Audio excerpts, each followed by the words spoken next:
I found that my vegetable patch is connected to an immortal martial world.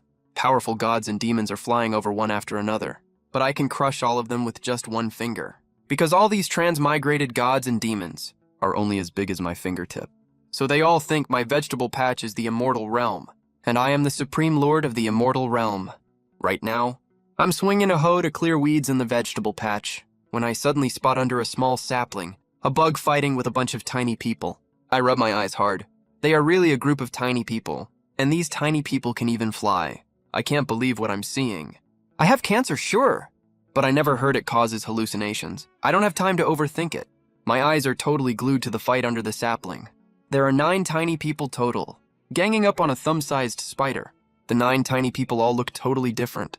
There's a woman in snow-white flowing robes, a Taoist priest in a Taoist robe holding a whisk, a monk holding a staff with a big sun halo behind his back, and one is shrouded in black aura, a great demon lord holding an evil soul summoning banner. The 9 tiny people are fighting the spider super fiercely. What's more, the 9 tiny people seem to be getting the worst of it. Kunlun Fairy, you go draw the chaos demon's attention. Sumeru Buddha, you get behind the demon and ambush it whenever you get the chance. Abyss Demon Lord, use your soul summoning banner to mess with the chaos demon's mind. A Kayan-robed tiny man holding a longsword is giving orders. His face is grim. Everyone else follow me. The cyan-robed tiny man holds his iron sword across his chest. He shouts sharply at the fellow cultivators. The chaos demon of the immortal realm is strong, sure. But we can't disgrace the name of Ascenders. Even if we die and our Tao is destroyed, we have to show our unyielding will. The tiny people are discussing tactics super seriously. They look like they actually know what they're doing. It's like a real-life Shangxia drama playing out right in front of me. My jaw almost hits the ground from shock. But because they're so tiny, the whole thing looks a little funny. I'm super confused. Where did these tiny people even come from? Let's rewind to 1 hour ago. The 9 sages of the Qiankun realm decided to ascend on the same day, so they could look out for each other. That day was the most special day in the entire Qiankun realm. Countless powerful cultivators, countless top generals, and countless imperial dynasties were all watching the ascension site in Zhengzhou. Everyone wanted to witness this once-in-a-century grand event. The 9 sages arrived as scheduled. Every single one of them had an aura so powerful it was awe-inspiring. This is the power of an ascender. It's unbelievably terrifying. When will I ever be this powerful? All the people looking at the 9 figures on the ascension platform felt like they were looking up at suns. The 9 sages were way too powerful.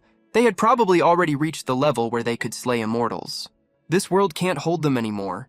With this level of cultivation, even if they go to the immortal realm, they will still shine brightly and dominate an entire region, right? Some old immortals sighed with emotion.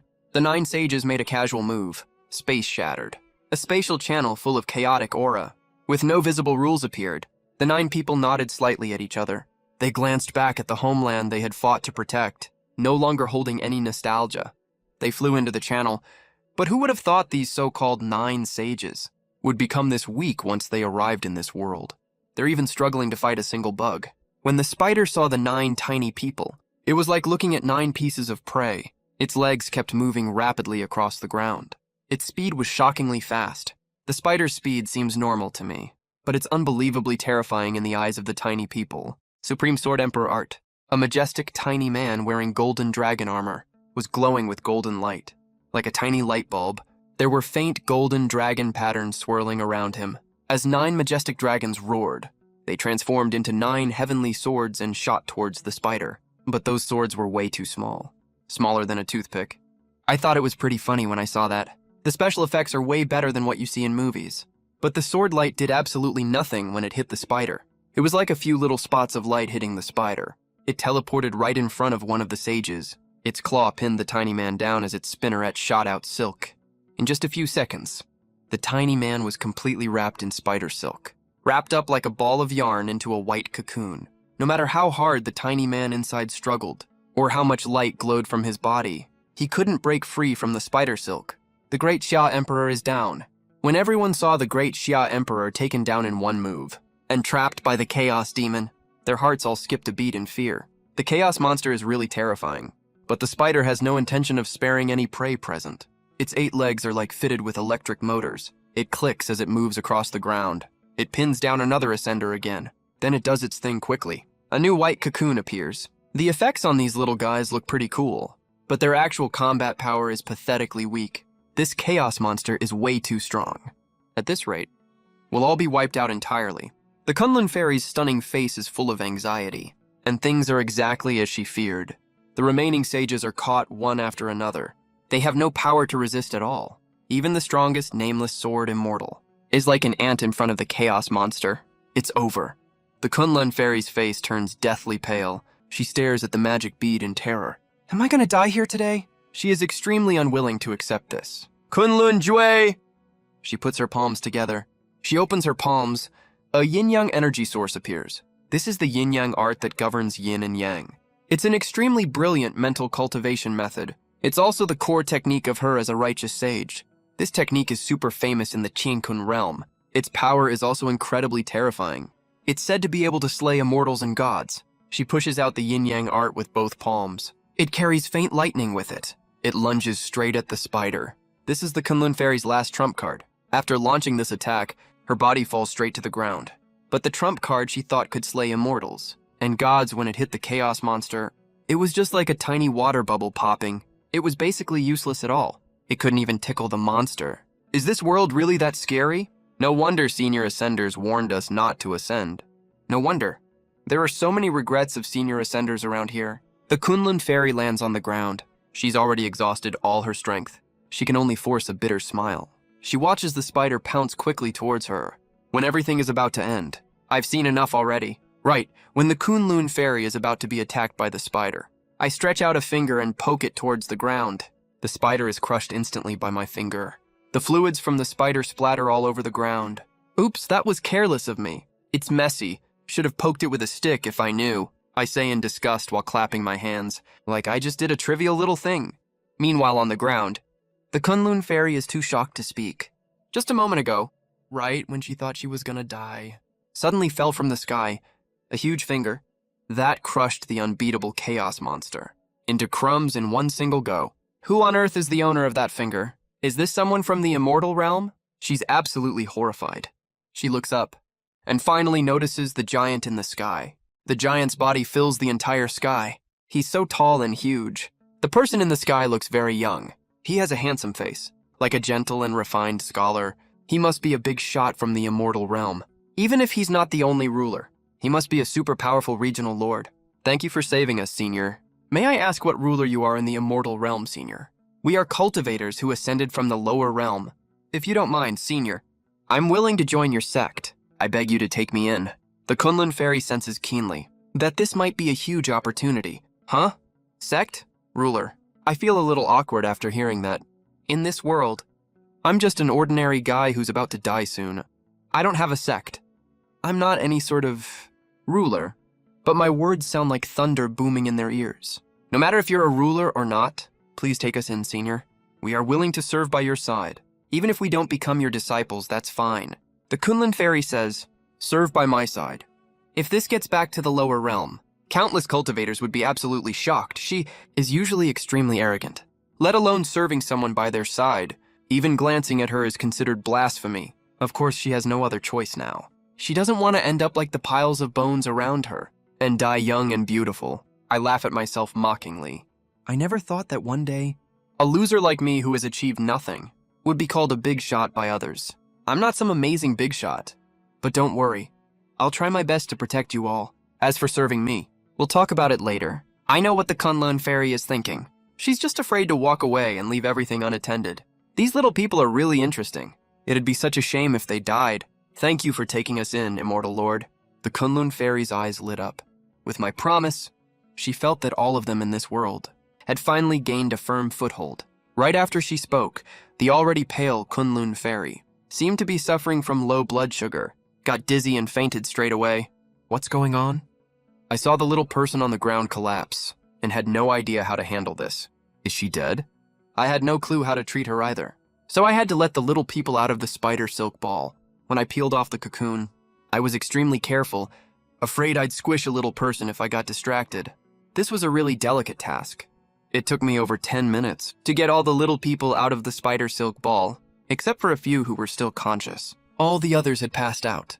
When they saw a giant like me, the little people were totally shocked. Their expressions were exactly the same as the Kunlun Fairy's when she first saw me. This is the ruler of the immortal realm. Sure enough, he's terrifyingly powerful. I ignored the little people's shock. Go check how your companions are doing. Yes, sir. The nameless sword immortal checked them over and reported. Reporting to Immortal Venerable, they are not seriously hurt. They just fought the Chaos Demon earlier and used up too much energy. That's why they fainted, I asked.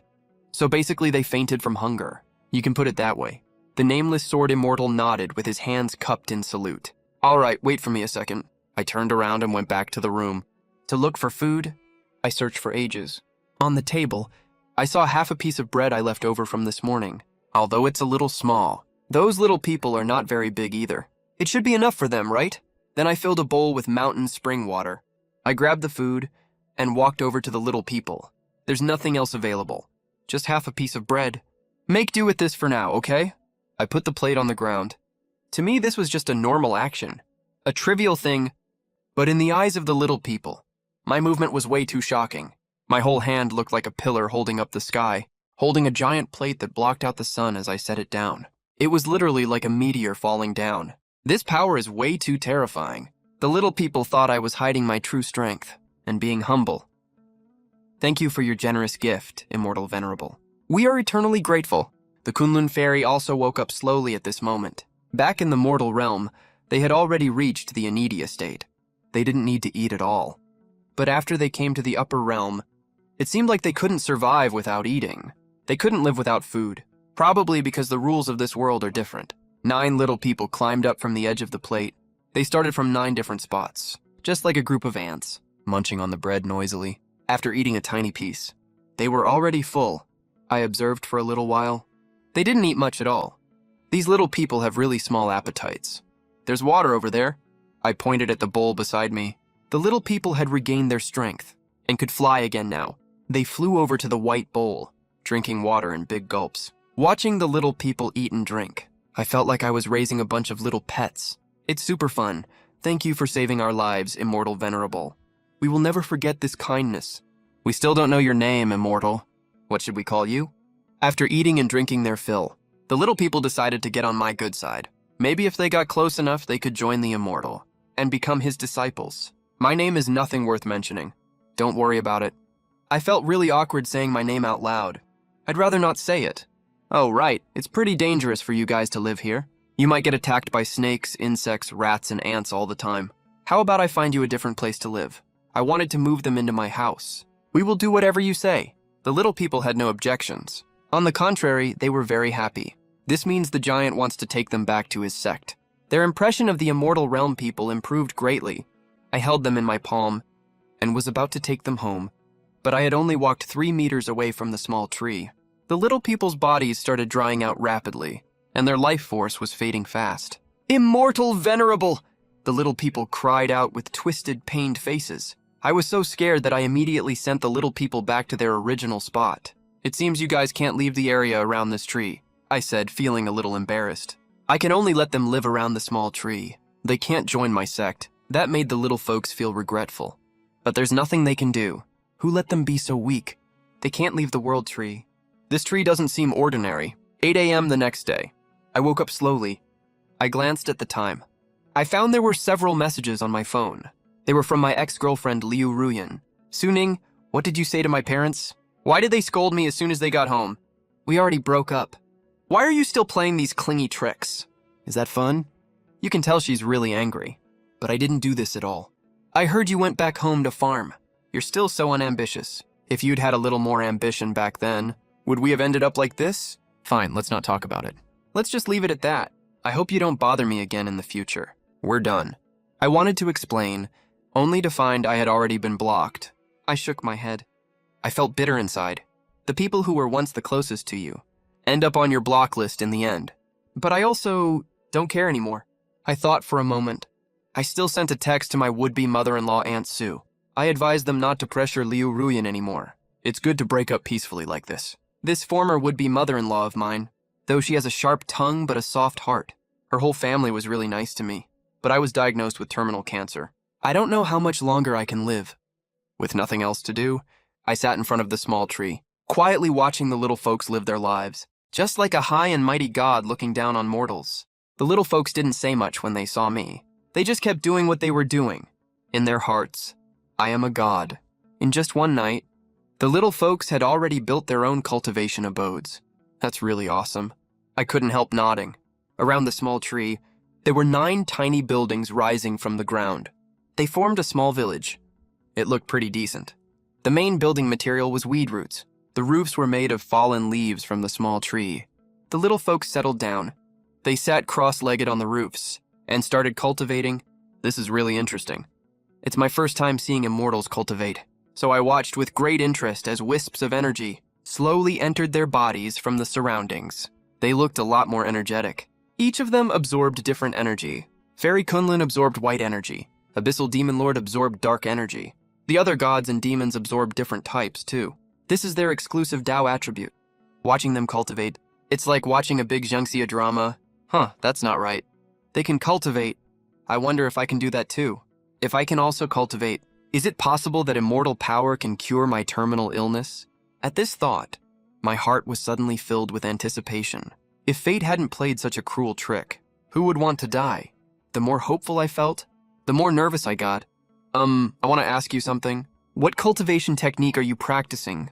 Can you teach me? I asked. I know cultivation techniques are your unique trump cards, that you don't show to others easily, but I really need them. Hearing my question, the cultivating little folks opened their eyes one after another. They woke up from their cultivation state. The immortal senior wants our cultivation techniques. The 9 of them looked at each other. Is it inconvenient? I asked. No, that's not what we mean at all. It's just that our techniques are tailor-made for ourselves. Everyone's constitution is different. We're just afraid you can't cultivate them, Senior, said the great Xia Emperor. Are you stupid? Senior is so powerful. Why would he want to cultivate our techniques? He's probably just curious and wants to take a look. As long as Senior wants to see it, we have no problem with it. Do we dare to have a problem? He could wipe us out with a single finger. Under such coercion, a mere cultivation technique is nothing. You can't expect people to feed you for free. And be your bodyguard too, right? To be honest, if they don't pay some sort of price, those 9 little people won't feel at ease. They agreed right away without any hesitation. Truth is, the immortals aren't scared of me asking for favors. They're scared I have no interest in them at all. If an immortal is in a bad mood, they can ditch them whenever they want, or I could even kill them if I wanted. Thanks a bunch, then. I thought these little guys would try to weasel out of it, or ask me for some conditions in return or something. Didn't expect it to go this smoothly. Senior Immortal. We don't know what your physique is, Senior Immortal. We'd better let you decide for yourself. They were more than happy to offer what they had. When the skill transfer started, my heart raced with excitement. I never thought I'd actually get real immortal cultivation techniques. Following the immortal's instructions, I lowered my head. Fairy Kunlun first taught her Kunlun immortal art. A tiny dot of light shot into my eye. Immediately, that little light turned into a flood of cultivation knowledge and poured straight into my mind. The other little people did the exact same thing. Soon, all 9 cultivation techniques were stored in my head. I felt like I grasped something, but it also felt really vague at the same time. It was like I sort of understood it, but also sort of didn't at the same time. Senior Immortal. You can give them a try to see which technique suits you best. All of these techniques are absolutely top tier in the mortal realm. I nodded, didn't waste any time, and started trying to cultivate each one right away. First, the Kunlun immortal art, then the true dragon art. Too bad I felt nothing after trying all of them. Not a single clue what to do. It was like these techniques had nothing to do with me. I was a little disappointed. Sigh, of course it doesn't work. Yeah, right, I shook my head. Looks like I just can't cultivate. The immortal techniques from the Lilliputian world. How did it go, Senior? Fairy Kunlun asked worriedly. The little people actually really wanted me to succeed. That way both sides would have shared interests, and we could develop our relationship further. I shook my head. Still no good. Hearing that, the 9 little people's faces all fell. They all went quiet one after another. They actually wanted me to succeed more than I did myself. It's fine, we did all we could. The rest is up to fate, don't blame yourselves. For not being able to help me, I comforted them casually like it was no big deal. Seeing how laid back I was, the little people were dazed for a second. I really was a pretty nice guy. If any other demon lord found out they had no lifespan left, they'd definitely throw a huge fit. And take their anger out on them, right? Alright, that's all for now. You guys keep cultivating at your own pace. I've got things to take care of first. I'd already given up. It's all fate. Wait a second, Senior. Maybe you can try another set of techniques. Fairy Kunlun hesitated for a long time. All sorts of emotions showed on her stunning face. Fairy Kunlun? That technique doesn't even have a name yet. The Sword Immortal tried to speak but stopped. It still has flaws. We can actually give it a shot. Maybe the Senior Immortal's physique is special. Fairy Kunlun discussed it with everyone, and thought about it for a long time. The other little people nodded in agreement too. Senior Immortal, we have a more advanced technique. Would you like to try it? Fairy Kunlun asked me. I was just about to give up. When I heard that, I got interested immediately. Wait, what's this technique? I, Su Ning, was really curious what kind of technique the little people cared so much about. This technique actually doesn't have a name yet, Fairy Kunlun said. After we ascended to this realm, we had some spare time. So we merged all 9 of our cultivation insights into one and created this technique. It's the product of the life's work of 9 sages. It's not fully developed yet, but according to our calculations, this technique is extremely high level. How high exactly? We have no idea either, Fairy Kunlun explained. If you're okay with it, Senior Immortal, you can give it a go. She felt a little embarrassed saying this, because doing this is basically treating Su Ning like a lab rat. They had no idea if Su Ning would get angry about this. Such a reckless move actually came with huge risks. But the little people had no other choice. They had to build a bond of shared interests with Su Ning. Only relationships based on shared interest can last a long time. A one-sided relationship where only one person gives their all is never going to last long. That applies to romance, friendship, and even brotherhood. They've lived for so many years. These little guys are all old monsters. They definitely know how the world works. It won't do any harm anyway. We can give it a shot. Su Ning nodded. I'm already in this state anyway. What else do I have to lose? My body is already dying. It's nice to try some fun stuff before I die. The newcomer agreed. The little guys didn't expect Su Ning to agree so readily. They thought he would take some time to think it over. Then we'll transfer our power to you. They already had prior experience with power transfer. Su Ning accepted the inheritance very easily. The moment this cultivation technique entered his mind, Su Ning's expression changed. A strange feeling emerged deep in his heart. It has form but is not turbid. Born to reach the heavens, all 8 extraordinary meridians are unobstructed, like a surging ocean. Different from the no-feeling experience he had before. After this cultivation technique entered his mind, Su Ning actually felt like he was instantly enlightened. It was like he had an epiphany.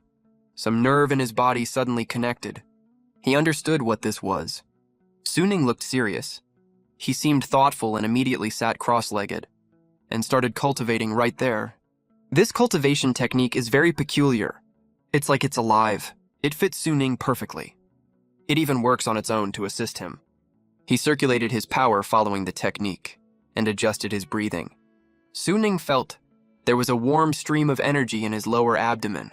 It traveled all over his body as he willed. First, it circled around his abdomen once. Then it flowed to all his limbs and bones. After one full circulation cycle, the warm stream returned to his dantian. Whoosh! Su Ning opened his eyes. He stood up, normally speaking. If he sat cross-legged like that, his legs would go numb in no time. But now he had sat for so long, there was no numbness at all. What's more, his whole body felt super unobstructed, full of strength. It felt great, like he just had a nice premium spa session. Su Ning was overjoyed. This cultivation technique actually works. I can cultivate too. Immortal, you're awake. The little guys, including the Kunlun fairy, heaved a sigh of relief. Looking at Su Ning's state, they knew he had succeeded. It's good that he succeeded. This way they could prove their value. The relationship between both sides from now on won't be Su Ning putting in all the effort alone anymore. They have formed a bond. This is very beneficial for the little guy's survival. Su Ning glanced at the sky. He didn't expect it to already be dark. Su Ning was stunned. It was still morning when he started cultivating. He checked his phone. It was already 22:21 at night. He only ran one circulation cycle, and it took a whole day. No wonder people say one day in the immortal cave equals 1,000 years in the mortal world. Anyway, no matter what, Su Ning was still very satisfied. He could feel his body getting better. Strength, lung capacity, vitality all increased a little. Even the side effects of his ALS had actually lessened a bit. This made Su Ning extremely happy. What a nice surprise. He was full of hope for life again. If he keeps cultivating like this, Maybe his cancer can be completely cured. Thinking of this, Suning was in a great mood. Immortal Senior, your speed of getting started is already very good. The great Xia Emperor said, ordinary people would need much more time. Saying this made the 9 little guys a little awkward. That was obviously a forced compliment. Actually, Suning's speed was neither fast nor slow. He definitely can't compare to geniuses. What level is my cultivation at now? Did I break through to the qi refining stage? Level 1? Suning asked curiously. The little guys felt embarrassed. Well, looking at their reaction, Suning knew he definitely hadn't officially broken through to the qi refining stage yet. Immortal, you don't need to be discouraged. There's too little cultivable energy in this world. Or maybe the world rules are different from the lower realm. It's normal to have slow cultivation speed. The Kunlun fairy comforted him. This woman seemed very gentle and refined, well-mannered and cultured. Actually, in the lower realm, she's the cold, domineering boss lady type. She barely talks. As long as you feel you're getting stronger, Immortal Senior, that's enough. You don't need to care about other stuff. Cultivation is a long-term thing. It takes time to incubate. The little people kept comforting him. He didn't actually need their comfort. Suning was very open-minded about it. It's already great that his health is improving. At least there's a cure for his terminal illness now.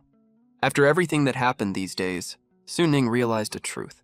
Compared with life and death matters, everything else in the world is trivial. Whether it's a breakup, losing someone, or losing a job, you can find another partner after a breakup. You can get another job if you lose one. You can make new friends if old ones are gone. Only when you lose your life. It's gone forever. Gurgle, gurgle. As they talked, Suning's stomach started gurgling. He had been practicing all day. He was hungry from not eating. After all, he hasn't reached the level where he can go without food. He can't skip meals at all. He just made great progress in practice earlier. He was so happy that he forgot his body's need to eat.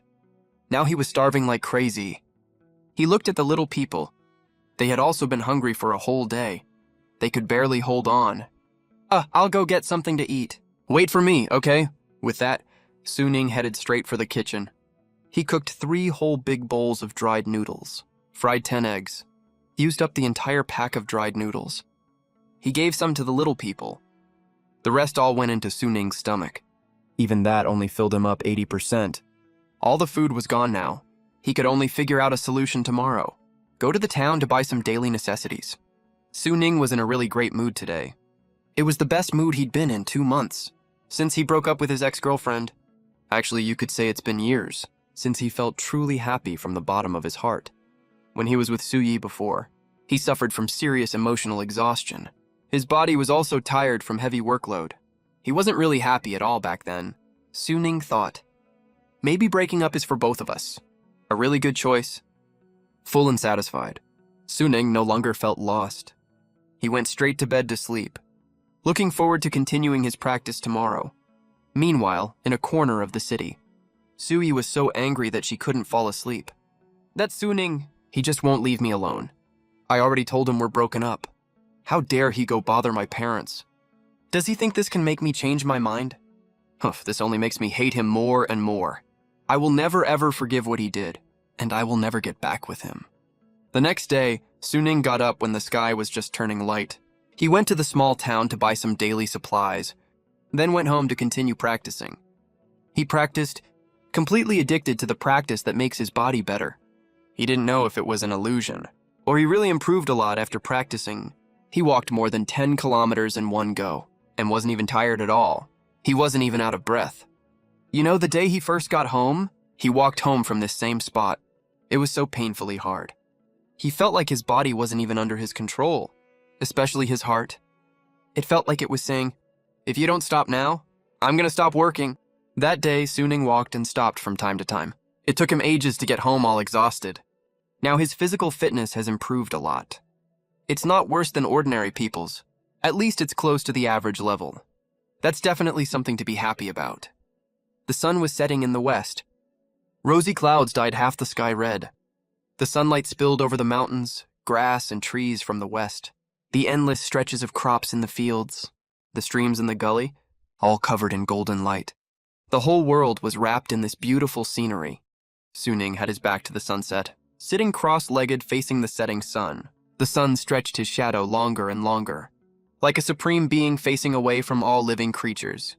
He sat there quietly, fully focused, not moving at all, as if he was turned to stone. I saw gradually. Suning's chest rose and fell heavily. He let out a long breath. His eyes opened at the same time. When he blinked, a glint of light flashed in his eyes. His eyes were much clearer than before. He had only been practicing for 2 days. The whites of his eyes and his pupils were already more distinct. The whites were as white as a freshly peeled egg. The pupils were as black as obsidian. He glanced at the sky. Suning nodded in satisfaction. Today's full practice cycle took a whole hour less than yesterday's. It seems like as my body gets stronger, and the circulation happens more often, each full circulation of my internal energy will take less time later on. She stood up with a series of crackles, like popping beans one after another, coming from every joint of her body, crisp and pleasant to hear. She twisted her neck with cracking sounds, then rolled her shoulders with more popping sounds. She threw a punch with a whoosh, and it actually made a whistling sound. I got stronger again, my power's way up. Heh, my physique is even better now. If I practice for a few more days, I'll probably be as strong as an average person. Suning was overjoyed. Come on, average person. Stop comparing everything to us, will you? There's nothing more important than good physical health. Nothing makes people happier than getting physically stronger. The changes to her body are what makes Suning the happiest.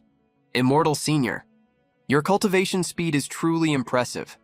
You're a 1 in a million genius in the cultivation world. The Abyss Demon Lord sighed with emotion. Suning's face flushed red, and she felt a little embarrassed. As for this compliment, of course she didn't take it to heart. She knows her own talent level perfectly well. It's not garbage exactly, but it's just average. Otherwise, how come I can't even practice the 9 Great Sages' techniques? Suning thought the Abyss Demon Lord was just brown-nosing. It's not that exaggerated. She waved her hand. Actually, I know, I still have a really long way to go. Senior Immortal is so humble. The Abyss Demon Lord said. Actually, all the other little folks agree. Suning's cultivation talent is insanely good. In just 2 days, the pressure coming off Suning was almost suffocating them. This kind of progress, they truly think Suning is a genius. And they're not just blindly sucking up. Oh right, it's dinner time. I bought some meat today. I'll make everyone an extra nice meal later, Suning said boldly. She went to the kitchen and cooked white rice, made scrambled eggs with tomatoes, and stir-fried pork with green peppers, as well as cabbage tofu soup. They're all home-cooked dishes. In a great mood, she carried the dishes to the vegetable garden, watched the sunset with the little folks, and ate together. The little folks didn't eat much. Almost all of it ended up in Suning's stomach. Now that she started cultivating, she burns through way more food than before. That's a good thing. But the energy is still way too low. Looks like I need to eat more high-protein, nutritious food later, like beef. Suning thought to herself. Good quality food can help her get stronger faster. The energy in this food is way too much. I don't think I can handle it. Suning was just complaining the food had too little energy. But all the little folks were bright red in the face and burning hot all over. This food is way more powerful than the last stuffing. Are you guys okay? Watching the 9 Great Sages after they ate, rolling around in the plate in discomfort, Suning got anxious. It's just a plate of scrambled eggs with tomatoes, and a simple plate of stir-fried pork with green peppers, and it's almost too much for them to handle. It can't be that bad, right? I'm not a doctor, you know. I don't know how to treat people. Don't worry, Immortal Senior. We just ate too much out of greed. We'll be fine once we digest it. Besides, this is a great opportunity. If we can digest this energy, our strength will increase a lot, the Kunlun Fairy said. They're so tiny, shorter than a single finger. About the size of a bug. The little folks were shocked. Everything in the immortal world is totally out of the ordinary. A single demon bead almost wiped out their entire group, but an immortal can crush a chaos demon bead with 1 finger, and that's someone who hasn't even cultivated yet, and they're already that strong. That makes their scalps tingle even more. Even the food is super weird. Any random dish they take out is a super nutritious tonic. It can let people recover their stamina quickly and increase their cultivation. Eating too much could make you burst. Immortal Senior eats this stuff all the time. No wonder their physique is so terrifying, just relying on their raw physical strength. can crush everything easily? There really are so many things we don't understand about the immortal world. What kind of world is this exactly? They really couldn't figure it out. Who could live in a world like this? What kind of beings they were? The 9 little figures struggled to stand up, then sat cross-legged on the ground, circulating their power to digest the food they ate. Each of them was glowing all over, like tiny fancy little light bulbs. When they stayed still, they looked like individual works of art, and little treasure chests, solemn and dignified, each with a distinct expression. If you looked closely, they really had the immortal vibe from movies, except they were way too small. Suning didn't dare leave either. He stayed nearby to guard them. The little figures were busy cultivating right now, and had no time for anything else. If a cat or dog or some other predator found them, the little guys would definitely die. Only a little over 10 minutes passed. The little figures finally digested the power inside them. The nameless sword immortal woke up first. "How are you feeling? You okay?" Suning's loud voice boomed above their heads, echoing through the sky. Suning was just speaking at a normal volume, but every time it reached their ears, it sounded like it was amplified countless times. It was so loud because their bodies were really tiny. Their sensory tolerance was weaker than ordinary creatures. The nameless sword immortal stood up and bowed deeply to Suning. "Thank you for your concern, immortal sir. I'm fine. I not only digested the power inside me, my cultivation level also improved a bit." You could tell. The nameless sword immortal was super excited and very grateful. In the mortal realm, our cultivation had already hit a wall. We never thought that after coming to the immortal realm, the bottleneck actually loosened. "Thank you for gifting us the immortal treasure, immortal sir." He was truly grateful. "I am eternally grateful." The nameless sword. Immortal bowed to Suning again. Suning scratched his head and smiled awkwardly.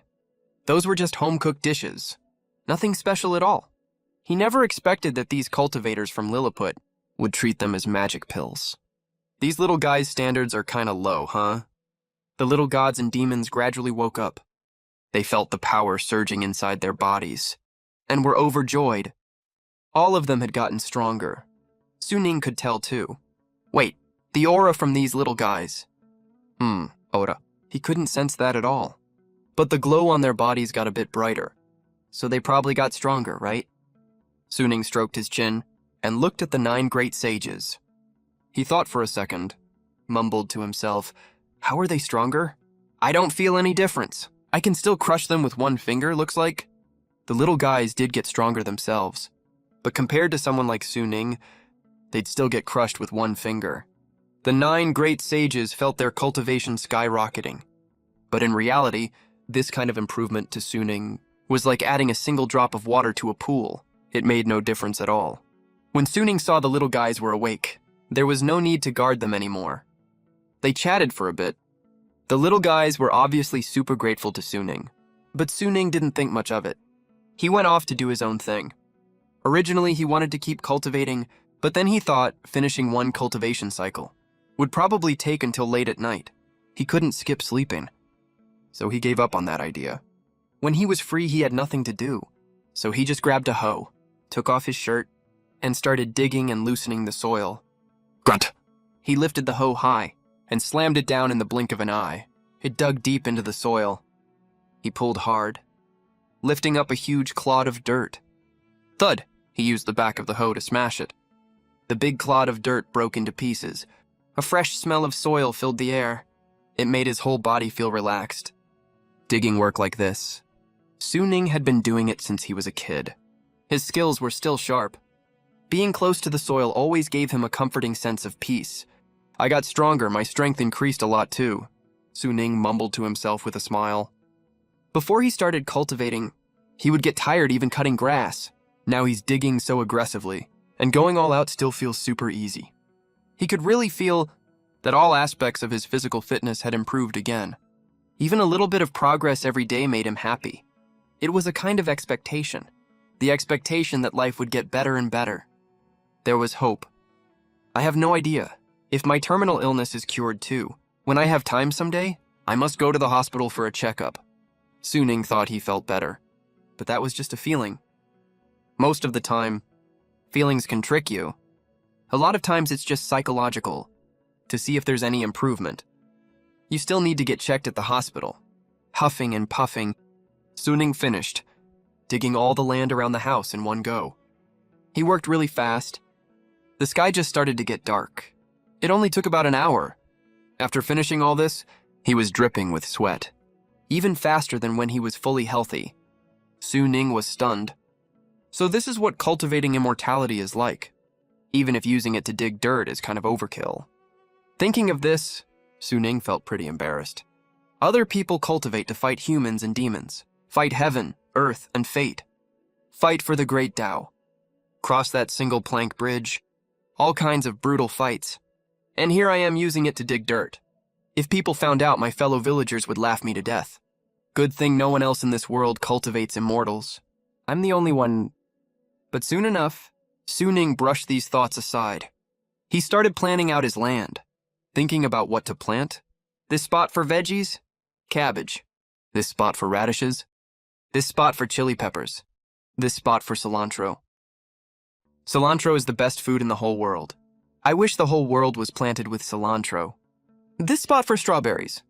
If you set aside city infrastructure, education, healthcare, and all that, farming in the countryside is pretty fun. The more he got used to the slow life, the more Suning thought how stupid he was before, fighting so hard to move to the city. It was so ridiculous. For a guy like me, even if I made it to the city, what kind of future would I have there? Of course, he doesn't think moving to the city is bad. Everyone's situation is different. He's just talking about himself. He put down the hoe. Suning took a shower and went to bed. For the next few days, he still cultivated, cleared weeds, dug up land, not just around the house. There was a lot of unused land near his home too. Every day was really fulfilling. His uncle's family dropped by once in a while during this time. They never stayed long. No one else came. No notifications on his phone either. Suning got stronger and stronger. But what frustrated him was he still hadn't broken through to the first level of chi refining. Whatever, I'll go with the flow. As he kept cultivating, he used up more and more food. The groceries he bought ran out really fast. He needed to restock daily necessities. Seeds, rice, veggies, meat. Maybe buy some dairy products too. Suning made a shopping list. There was quite a lot to buy. He couldn't carry it all alone. It's not that he didn't have the strength. There was just too much to hold. He had to borrow his uncle's car to haul everything. He folded up the list. Suning headed to his uncle's house. Sujiangguo, a thin-tanned man in his 50s. Suning's uncle looked a bit like Suning. The Su family has strong genes. Everyone looks somewhat alike. You can tell their family at a glance. He was ripped when he was young. Even now in his 50s, you can still see from his thin frame that he's still pretty muscular. Don't let his age fool you. Years of farm work make him stronger than most people in their 20s and 30s. It was an ordinary 2-story brick house yard. Su Jiangguo was sorting out corn stalks he just brought back from the field. The tricycle was completely full. Overloading doesn't really matter in the countryside, as long as you don't get buried under the corn stalks. It's like an ant pulling an elephant. Su Jiangguo and his wife were unloading the stalks. While chatting with grim faces, Su Jiangguo lifted a bundle of corn stalks. He was covered in corn dust and dry corn leaves. Most people couldn't stand that. The dust can cause dermatitis. It's unbearably itchy, but Su Jiangguo was used to it. Sai, the city hospital sent a letter today. It says Xiaoning is sick. It's cancer. He doesn't have much time left. Su Jiangguo looked gloomy. No wonder he wanted to move back to the countryside. Turns out it wasn't all because he broke up with Su Yi. Wonder if Su Yi's family knows about this. Aunt Su snorted. Who cares if they know or not? Xiaoning is part of our family. We don't need outsiders meddling. Once you finish unloading goods later, go check on Xiaoning right away. He must feel really terrible right now. Actually, about Su Yi and Suning's breakup. He's been hung up on it this whole time. Poor kid. He's seriously ill, and he's got no one by his side. Sigh. Both of them were really worried about Suning. Let's go together later. He's had it so hard, lost his parents when he was young. And now he's even... Suning had no idea what his uncle and aunt were discussing. He was on his way to his uncle's house. He didn't think his life was hard at all. In fact, he's been really happy lately, freed from the constraints of work. He's finally found his true self again. And he's totally relaxed. Ah, help! Help, someone come help! Is anyone there? Help! He'd just stepped into his uncle's yard. When he heard his aunt crying and calling for help, he could also faintly hear his uncle groaning in pain. Suning's face dropped in shock. He rushed into the yard immediately.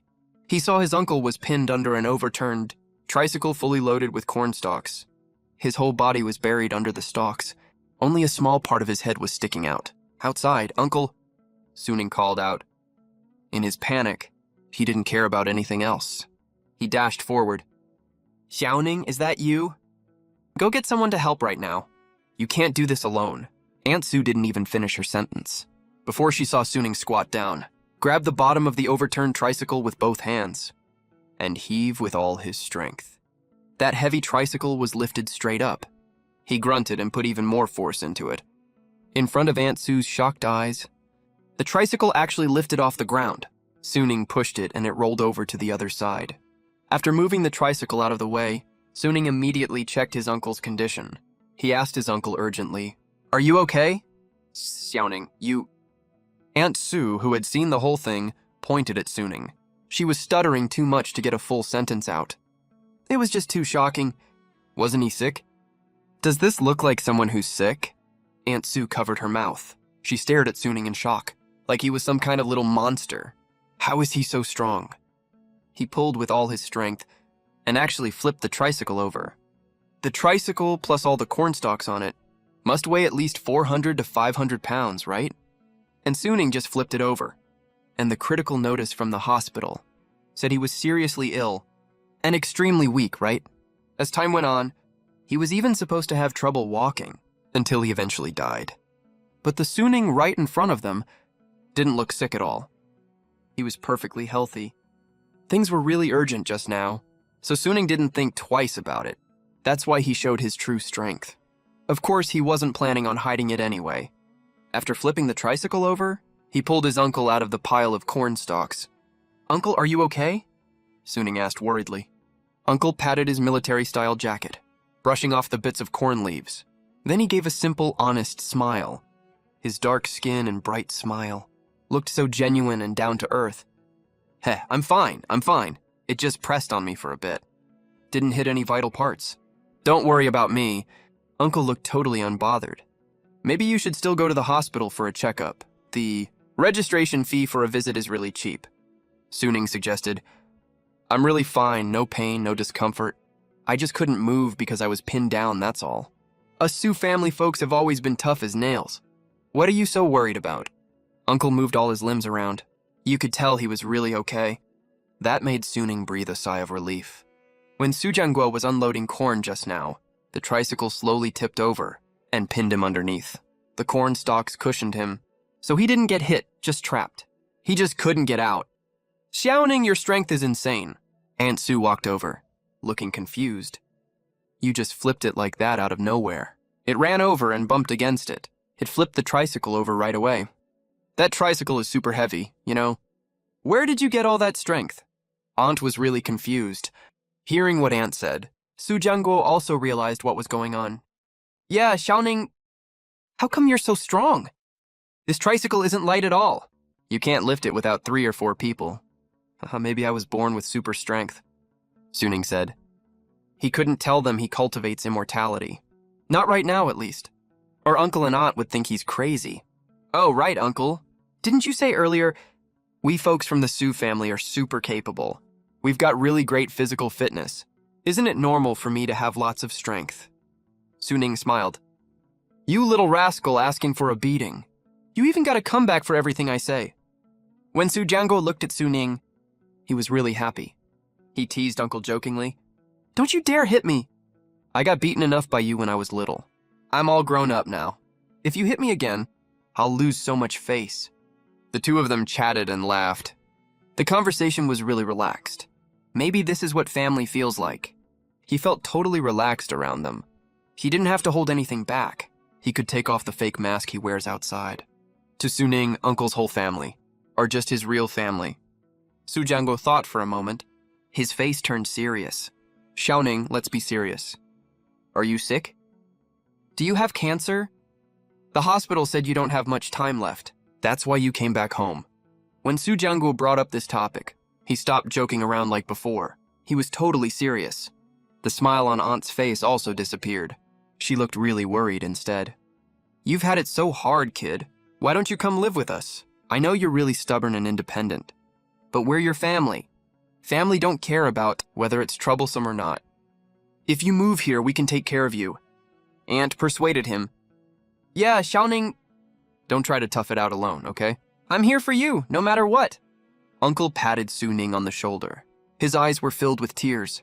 Su Ning was really touched. Uncle's family always gives him unexpected warmth. Uncle, Aunt. Don't worry, okay? I'm perfectly healthy.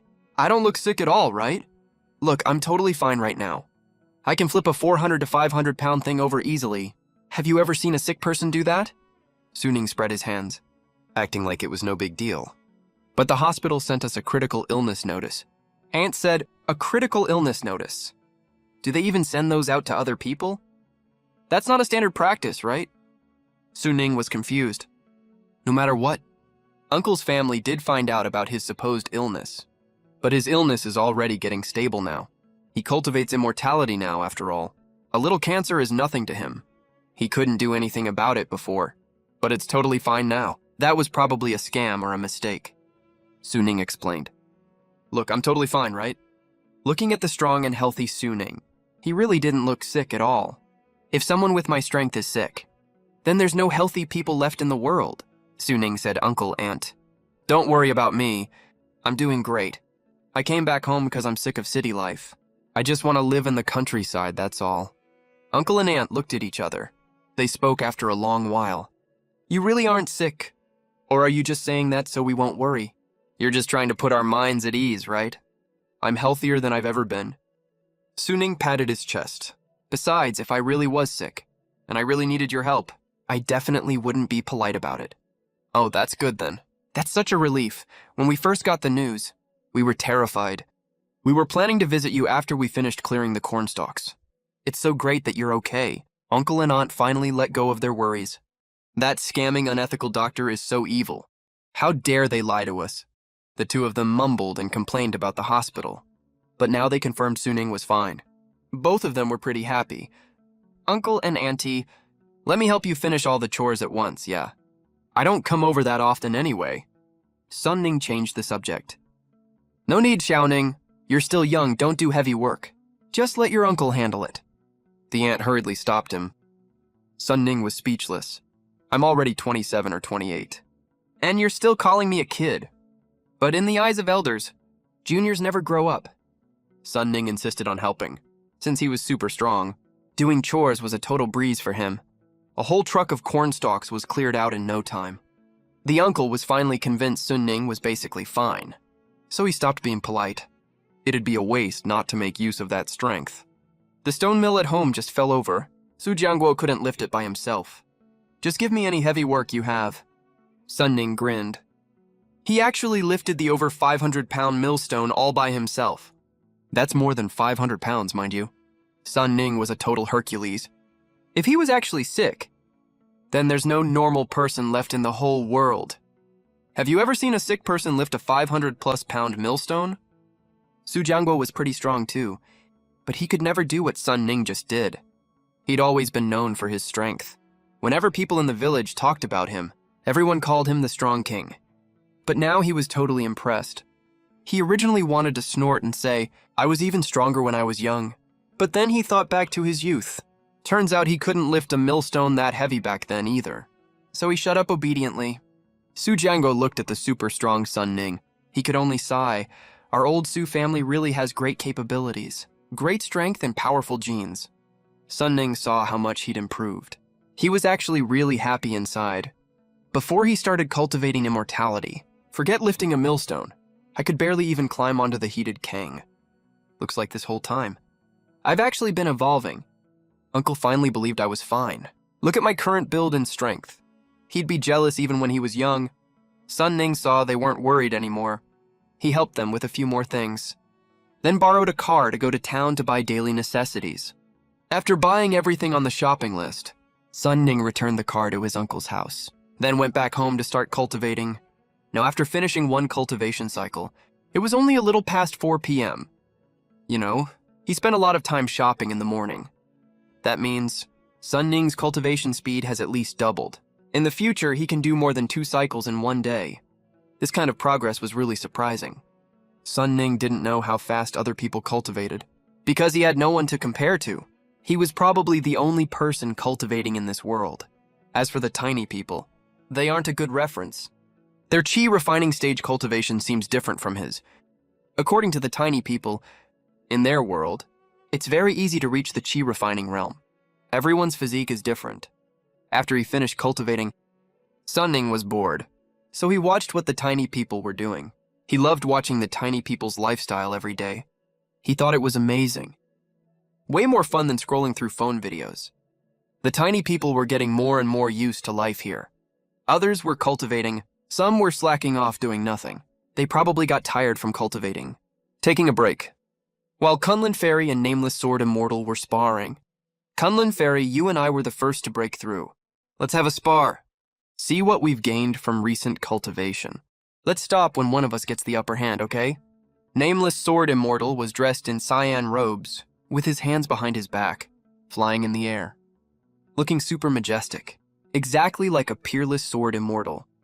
The breeze slowly blew his robes and long hair, making him look like an immortal descended to earth. Kunlun Fairy was dressed in white. She had a perfect figure, just like a fairy from the Jade Lake. She was so beautiful. Her face wasn't the sweet, delicate type. It was the kind of lofty aura you see in people at the top. Her features were extremely exquisite with a grand vibe, like a carefully carved masterpiece of the heavens. As for her body proportions, they were absolutely stunning. Sun Ning had never seen a woman this beautiful anyway. Not the over-filtered influencers on his phone, or the perfect celebrities who look good from every angle. None of them were as beautiful as Kunlun Fairy. She was pretty, so beautiful that words can't describe her. The only downside was that she was too tiny. Sure, Kunlun Fairy agreed happily. I've wanted to experience Nameless Sword Immortal's sword skills for a long time. The last time we fought was in the mortal realm. We traded one move thousands of miles apart back then. I've been wanting to get a chance to properly fight you ever since. Kunlun Fairy is also super tough. She founded the Immortal Kunlun sect in the mortal realm and earned huge fame. She definitely didn't get that far just by being pretty. People in the mortal realm worship her as the greatest female saint of all time. When people mention Kunlun Fairy, no matter if they are men or women, they will all feel a certain pressure. This is a woman who has been invincible her whole life and fought her way to the godly altar without a single defeat. Sorry for the offense then. Nameless Sword Immortal moved immediately and darted fast to attack Kunlun Fairy. Clang, clang, clang! 10,000 swords clashed! Nameless Sword Immortal turned one sword into 10,000 swords. Dense, tiny white swords split out from the back of his head and swept over overwhelmingly, like a tsunami of swords. Nameless Sword Immortal stood at the center of the flying swords. Kunlun Immortal Spell. Kunlun Fairy formed hand seals. A huge light ball surrounded her. On the colorful glowing light ball, all kinds of immortal runes were flowing. Su Ning saw Kunlun Fairy's attack and rubbed his chin. She did get a bit stronger indeed. She has a few more moves than when she fought the spider last time. But the power boost from those runes is way too small, Su Ning commented. With their current strength, they still can't beat the spider that chased them last time. Clang, clang, clang! Under the small tree, Kunlun Fairy and Nameless Sword Immortal were already fighting fiercely. The sword tsunami tried to swallow Kunlun Fairy whole. But when those flying swords touched Kunlun Fairy's rune, light ball, they all got bounced off or directly broke into pieces. Kunlun Immortal Spell. Green Dragon, come forth. A monster that looked like a green dragon rushed out of Kunlun Fairy's rune light ball and slammed toward Nameless Sword Immortal. Nameless Sword Immortal's expression shifted slightly. Kunlun Fairy really gained a lot this time. After saying that, Nameless Sword Immortal formed a sword seal with his fingers and made a complicated hand seal. Xingxuan sword block, Nameless Sword Immortal shouted softly. Ah! Finger-sized, flaming great sword condensed in front of him. First, the sword tip appeared, then the sword blade, and the hilt showed up in turn. Whoosh! The great sword and the green dragon slammed into each other hard. Boom! A small explosion happened. The sword and the green dragon shattered at the same time, while Nameless Sword Immortal and Kunlun Fairy were both sent flying by the explosion force. Kunlun Fairy sneered. I guessed right. You are not a person from this era. You are a returned ancient supreme. If there is no accident, you are Li Qingxuan, the sword saint among ancient supremes, right? Nameless Sword Immortal's power carries the aura of an ancient supreme, which Kunlun Fairy encountered when she was young, during a secret realm trial. She remembers it clearly, because she almost died back then. Kunlun Fairy really has great wisdom. I couldn't hide it from you after all. Li Qingxuan admitted openly. I have long suspected you were not from this era. Even after knowing the truth, Kunlun Fairy still felt shocked. There's no other way we divined it in ancient times. Only the Jin clan immortal path would open. So we had to lay low and wait, Li Qingxuan said helplessly. This seems to involve a huge secret of the immortal cultivation world. But for Suning, it seems meaningless. You hid for who knows how many years, just to ascend to this shithole called Blue Star.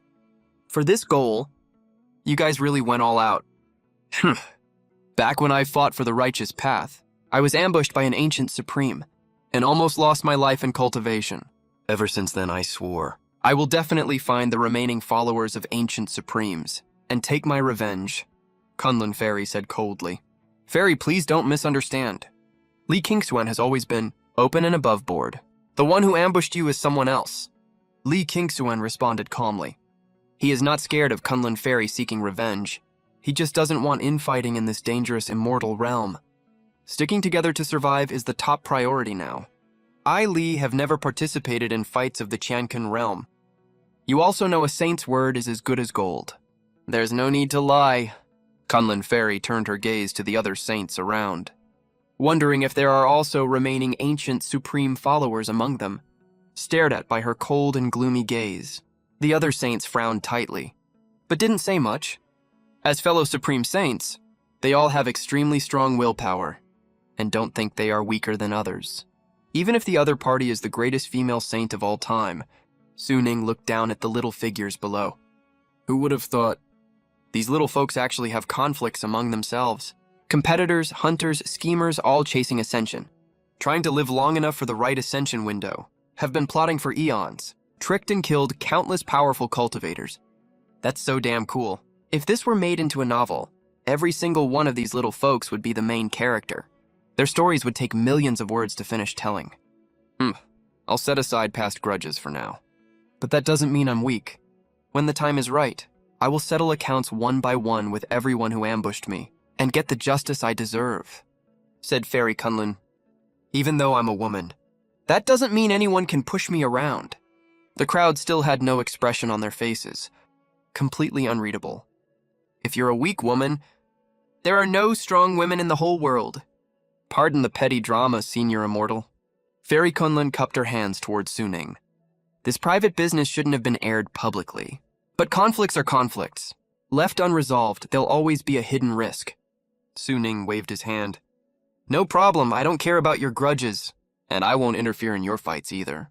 Senior Immortal is reasonable, and worldly wise. Of course you won't waste time on our personal matters.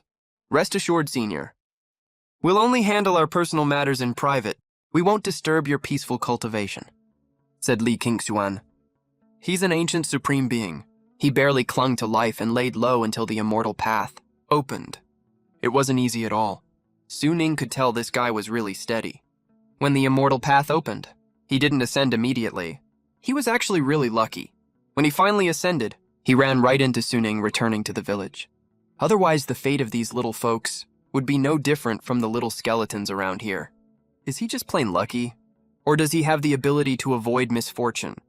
No one knows for sure. These little folks definitely have conflicts with each other. The path of cultivation means fighting against heaven, fighting against earth, fighting with others for the world's good fortune, and snatching opportunities from the chosen ones. That's the cruelty of the path to sainthood. Everyone climbs over mountains of corpses and seas of blood, killed who knows how many geniuses, stepped over who knows how many monsters, just to attain sainthood. The world's resources are limited. One less person taking a share means more resources for yourself. So along the way, you have way more enemies than friends. Some Supreme Saints even don't have a single friend. Fighting all the way, they were completely alone. It wasn't until they attained the Tao that they stopped being all alone, Su Ning obviously had no interest in getting involved in this stuff. Scheming against each other is so tiring. He doesn't like it. Even workplace drama, he finds super annoying and wants nothing to do with, let alone this complicated generational conflict. With decades or even centuries of constant trickery, that gives Su Ning an even bigger headache. His current goal is just to fix his cancer problem. That's the top priority. He doesn't want to get involved in the little folks' disputes. Su Ning is actually pretty laid back. He's always had a chill personality. If he hadn't dated Su Yi these past years and wanted to give her a good life, with his personality, he never would have gone to the big city to grind like crazy. Looking back now, he was really caught up in it back then. Lost himself completely for a woman. But he doesn't regret it. Because that relationship was really nice. No weighing pros and cons, no manipulative games, just pure sincerity for each other. You don't want anything from me. I don't want anything from you either. Just want to eat, chat with you. Look at the scenery together. Working hard for what you love isn't a bad thing. It's just that Su Ning feels more relaxed now. Senior, I have a bold request. I'm not sure if I should say it. Li Qingxuan hesitated for a long time, cupped his hands and asked, "Oh, what is it?" Su Ning asked. "I've made great progress in my cultivation lately. My strength has improved by leaps and bounds. I want to challenge you, Senior, to see where my strength ranks in this world. I wonder if you could give me some guidance," asked Li Qingxuan. Su Ning was stunned. Li Qingxuan actually wants to challenge me. Did I hear that right? You want to challenge me? Su Ning repeated. It's not exactly a challenge. I just want to test my own strength and ask Senior to give me some guidance on my cultivation, Li Qingxuan said. He also realized his earlier wording was inappropriate. You can't just throw the word challenge around carelessly. If the immortal really accepts the challenge, he could slap me to death and no one would say a thing. Challenges have no rules on life or death. Li Qingxuan's cultivation did improve a lot, but the gap between him and Su Ning is still worlds apart. He broke out in a cold sweat from fright. I shouldn't have said the word challenge. I've got nothing to do anyway, sure. I accept your challenge. Su Ning shrugged. Li Qingxuan hurried to correct. It's not a challenge. I said the wrong thing. I don't want to die. Senior, please go easy on me, Li Qingxuan said. Relax, just go all out. Su Ning also wanted to see how powerful the little people have become after their breakthrough, Li Qingxuan said with a stiff upper lip. Stop saying the word challenge. I'm getting nervous, Senior. Li Qingxuan used all the cultivation he had accumulated his whole life. Qingxuan sword technique. Countless flying swords appeared out of thin air, each bigger than a basketball. The massive number of swords flew towards Su Ning. This move shocked all the saints present. It was obvious that when Li Qingxuan fought the Kunlun fairy earlier, he held back and didn't use his full strength. He's actually this powerful. The #1 sword saint of ancient times really lives up to his reputation. Someone sighed in amazement when the mass of swords reached Su Ning's fingertips. Su Ning flicked his finger and shattered all the swords instantly. 10,000 swords is one. Li Qingxuan gathered his sword power. A glowing sword covered in ancient runes appeared. Qingxuan source power boost. Li Qingxuan even used his own source power, the Righteous Path sacred texts, to empower the giant sword. Though it's called a giant sword, it's actually only bigger than 2 fingers put together. Watch out, Senior. Li Qingxuan merged his entire body with the sword. Dense sword patterns appeared all over his body. These are ancient sword patterns. Legend says they are the purest sword runes from the birth of the world, engraved into one's body. They can turn into source power. A single sword strike from them is more powerful than a saint's attack. Li Qingxuan obtained all of their power. That's incredibly lucky. The watching saints were shocked. Li Qingxuan's hidden trump card is really strong. He deserves the title of the ancient #1 sword saint. Crack! But the sword merged Li Qingxuan, and the rune-glowing sword he turned into was still flicked by Su Ning's middle finger and shattered with a cracking sound. It fell apart in an instant. Li Qingxuan fell out of his merged state and hit the ground. The little people were dumbfounded. Senior immortal. He's way too terrifying. Li Qingxuan used so many tricks and still couldn't win. A single flick of the finger. He's a monster among monsters, geez. Did you get stronger? I don't feel any difference at all. Your attack power is the same as before. Did your power increase too little? That I can't notice it. Su Ning scratched his head and asked confusedly. Li Qingswan, who was still on the ground, heard this comment, and his blood rushed up. He immediately spat out blood. I've already undergone a complete transformation. And you say you can't even tell. This is so humiliating. Actually, Su Ning really couldn't tell the difference between the past Li Qingshuan and the current Li Qingshuan in terms of power gap. Looking at Su Ning's expression, he didn't look like he was mocking. He was just telling the truth. This made the little people feel even more terrified. What kind of being is this senior immortal exactly? He's absurdly strong. The little saints once again realized how big the gap between them and Su Ning was. After chatting with the little people for a while, everyone went off to do their own stuff. Su Ning planted the seeds he bought from the market in the soil. Following his plan, he planted the vegetables he likes to eat. Regular vegetables usually take only 1 or 2 months to grow and be ready to eat. Su Ning was full of hope. Earlier when Su Ning came home, he was worried he wouldn't get to eat the vegetables he grew. But now he's very confident. After planting the vegetables and eating dinner, Su Ning went to rest. The next day, a series of ding-ding phone rings woke him up while he was in bed. He fumbled around on the pillow for quite a while, and finally got a hold of the phone. He was still half asleep. Hello? Who's this? He didn't even open his eyes. He was sleeping so soundly just now. Huh? Don't I usually wake up startled in the middle of the night all the time? What? You're asking who I am? Su Ning, you can't even recognize my voice. Do you not want to keep your job anymore? Get your ass out of bed right now and finish the work plan I sent you. This plan, the client needs it urgently. If you mess this up, you can say goodbye to your bonus this month. A string of harsh, grating voices came from the phone, totally obnoxious. That voice made Su Ning feel physically sick. He hated this voice more than anything. It belonged to his boss at the company. For the sake of his job all this time, Su Ning had been putting up with that duck quack noise. Yes, sir, I'll get on it right away. The second he heard that voice, Su Ning got out of bed out of instinct. He was about to get dressed and rushed to finish the work. Wait, that felt really off. Then it suddenly hit him. Wait a minute, I already quit my damn job. Why the hell would I listen to this jerk? His body had been controlled by work for so long that this reaction became pure instinct. I'll give you 2 hours. I want to see the finished plan. Or I'll cut your bonus. That duck quack voice on the other end kept barking orders. Go to hell, you old fart. He'd put up with it for so long. Su Ning finally cursed back. Go ahead, cut it. Who cares about your stupid bonus? Work my ass. Get the hell out of my face. Disturbing my sweet dream early in the morning. Are you freaking insane? He hung up the phone right after cursing. One word, satisfying. That felt incredible. This is the first time ever since he interacted with his company's supervisor that they've had such a pleasant chat. Turns out that old saying is right. It's totally the truth. Abandon your personal morals and enjoy your shameless life. Having no morals really makes you feel so fulfilled. Your mood gets way better once you stop caring about being polite. Ding, ding, ding! That boss called again. Su Ning picked up the phone. Oh, well, well.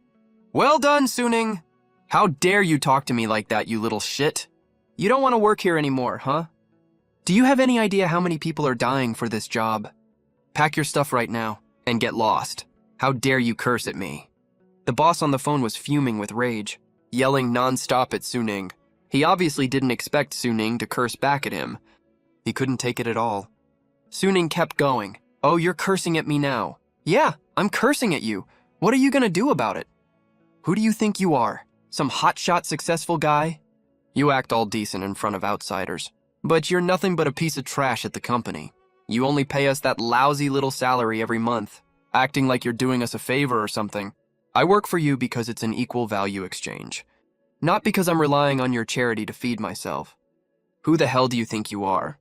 Throwing your weight around all day. Look at your crooked eyes and crooked nose. No wonder your wife ran off with another guy. And the worst part is you don't even know how ugly you are. You know what? You're like a toad from the sewer. You're a frog in a well dreaming of dating a swan. That's just pure delusion. Su Ning realized, talking back to the boss who'd exploited him for 2.5 years. Felt so freaking good. He couldn't stop once he started. Turns out people with no morals are the happiest. If you don't like something, just speak up. It makes you feel so happy. No more depression. You. You! The duck quack man on the other end was furious. You're so done. You've offended me. Let's see how you keep working at the company. I'm gonna cut all your bonuses. I'm gonna make you do the hardest work. I'm gonna get back at you so bad. Are you actually mentally ill? Who the hell wants to stay at that stupid company anyway? I quit ages ago, dumbass. Fucking idiot. With that, Su Ning hung up the phone directly. I'm living an immortal life now anyway. Who the hell still goes to work? After talking back to his former boss, Su Ning was in a great mood. Even the rising sun looked extra lovely. All the pent-up frustration in his heart over the years was completely gone. He felt totally relaxed all over. I seriously suspect the reason I was unhappy before was because I suffered way too much mental abuse. It even gave me cancer. It's also because they've been oppressed for years. How many people have to swallow grievances just to make a living? How many have to go through so much unnecessary suffering? How many people are fed up with their superiors, but they can only swallow their anger and keep quiet? Adults have way too many constraints in their lives. Su Ning once worked hard to give himself and Su Yi a better future, was also a total doormat of a corporate worker back then. But right now, he doesn't want to live like that anymore. Life is all about being happy. It's about doing whatever you want. Enjoy your life to the fullest. Because you never know if accident or tomorrow comes first. This is what Su Ning realized after facing life and death. As for the workplace, problems have always existed. But luckily there's a group of young people in the new era. They never put up with oppression. They are more free-spirited and more carefree. They stand by what's right. They never spoil anyone who's in the wrong. These young people in the new era are called the workplace rectification generation. Everyone also commonly calls them Generation Z. Actually, Generation Z shouldn't only refer to a specific age group. It refers to people who dare to face oppression, dare to speak up, and dare to call out unreasonable things. Su Ning always thinks the world is very beautiful, very sunny, and life is worth living. Brushing teeth and washing face, putting on an outfit you like, eating breakfast, and so on are all meaningful things. They are all things that make people happy. He put the fight with his former leader completely behind him. Su Ning habitually walked towards the vegetable garden. Every day he would go check the living conditions of the little people. After all, living here is quite dangerous. You never know when the little people get attacked by stray cats and dogs. If they run into these creatures, the little people might not survive. The first thing he does after waking up every day is to go check if the little people are still alive. Then he can focus on his cultivation at ease and do other things later. This is Su Ning's daily routine. It's very relaxed and comfortable. Senior Immortal. You're finally here. Su Ning had just reached the small tree when he saw the little people waiting eagerly. Their eyes were full of panic and helplessness. Something went wrong. That was Su Ning's first thought. Were they attacked by animals? What happened? Su Ning asked Li Qingxuan and Kunlun Fairy. It looks like they're dying. The great Xia Emperor said anxiously. Senior Immortal. Please take a look at them. Were they attacked by demonic creatures? Su Ning was confused. No, that's not it. They are sick. Sick? Su Ning's face went dark. What kind of reason is that? Ascended immortals can get sick. First time I've heard an ascender get sick. But it's pretty normal, actually, because these ascenders are unusual to begin with. Normal ascenders can destroy heaven and earth. But my ascenders are so weak I can squish them with one finger. Who else would get sick if not them? What serious illness is it anyway? Bad enough to make two ascenders almost kick the bucket. Soon Kunlun Fairy and Li Qingxuan were carried out by other saints. Both of them looked very sick, lying on a stretcher woven from weeds. Listless and lifeless, the weed-woven stretcher was very crude, but it's the best thing the ascenders could make, with their current abilities. Look, Senior Immortal, we don't know what serious illness it is. It almost made them fall overnight. This disease is so scary. The Abyss Demon Lord looked full of worry. The upper realm is really extremely dangerous. Not only do we have to guard against terrifying chaos demons all the time, and all kinds of weird erasure rules, we also have to worry about sudden outbreaks of disease. Even saints can't resist this disease. Back in the lower realm, forget about getting sick. No harmful rules. Could invade their bodies at all? Their immortality was envied by so many cultivators. The 9 great saints even forgot When was the last time they got sick? There must be chances to get stronger in the immortal realm, but it also comes with terrible great crises. They just didn't expect that surviving in the immortal realm would be this hard. It's literally trying to survive in hell. If immortal Suning wasn't here to take care of them this time, if they were on their own, they can't imagine how long they'd be able to stay alive. The bones of many seniors around are a constant reminder to them that this is an extremely terrifying place. They must never let their guard down! They also realize once again how important Suning is to them. If Suning gives up raising them, then their lives will come to an end. At this moment, Suning carefully observed the condition of Kunlun Fairy and Li Qingquan. Both of them were really seriously ill. They looked like they were about to die. But I'm not a doctor after all. What should I do? Should I call a doctor to treat these little people? Oh, come on, that's impossible. These tiny little people are so small. Even if I really get a doctor here, they might not be able to cure them anyway. Reporting to Senior Immortal, they already got sick last night. They feel alternately cold and hot all over. Their foreheads are as hot as if they're on fire. There are sounds coming from their throats. They keep coughing nonstop. The Abyss Demon Lord told Suning about their symptoms. Suning leaned in to take a closer look. The little people were lying on stretchers. They were way too tiny. Staring at them for ages was totally useless. Suning felt helpless. So he took out his phone, went to the online monster forum again to ask for help. Question: if you had a Lilliput and the little people inside got sick, their symptoms are alternating chills and fever, very hot forehead, sore swollen throat, stuffy and runny nose. What method would you use to cure these little people?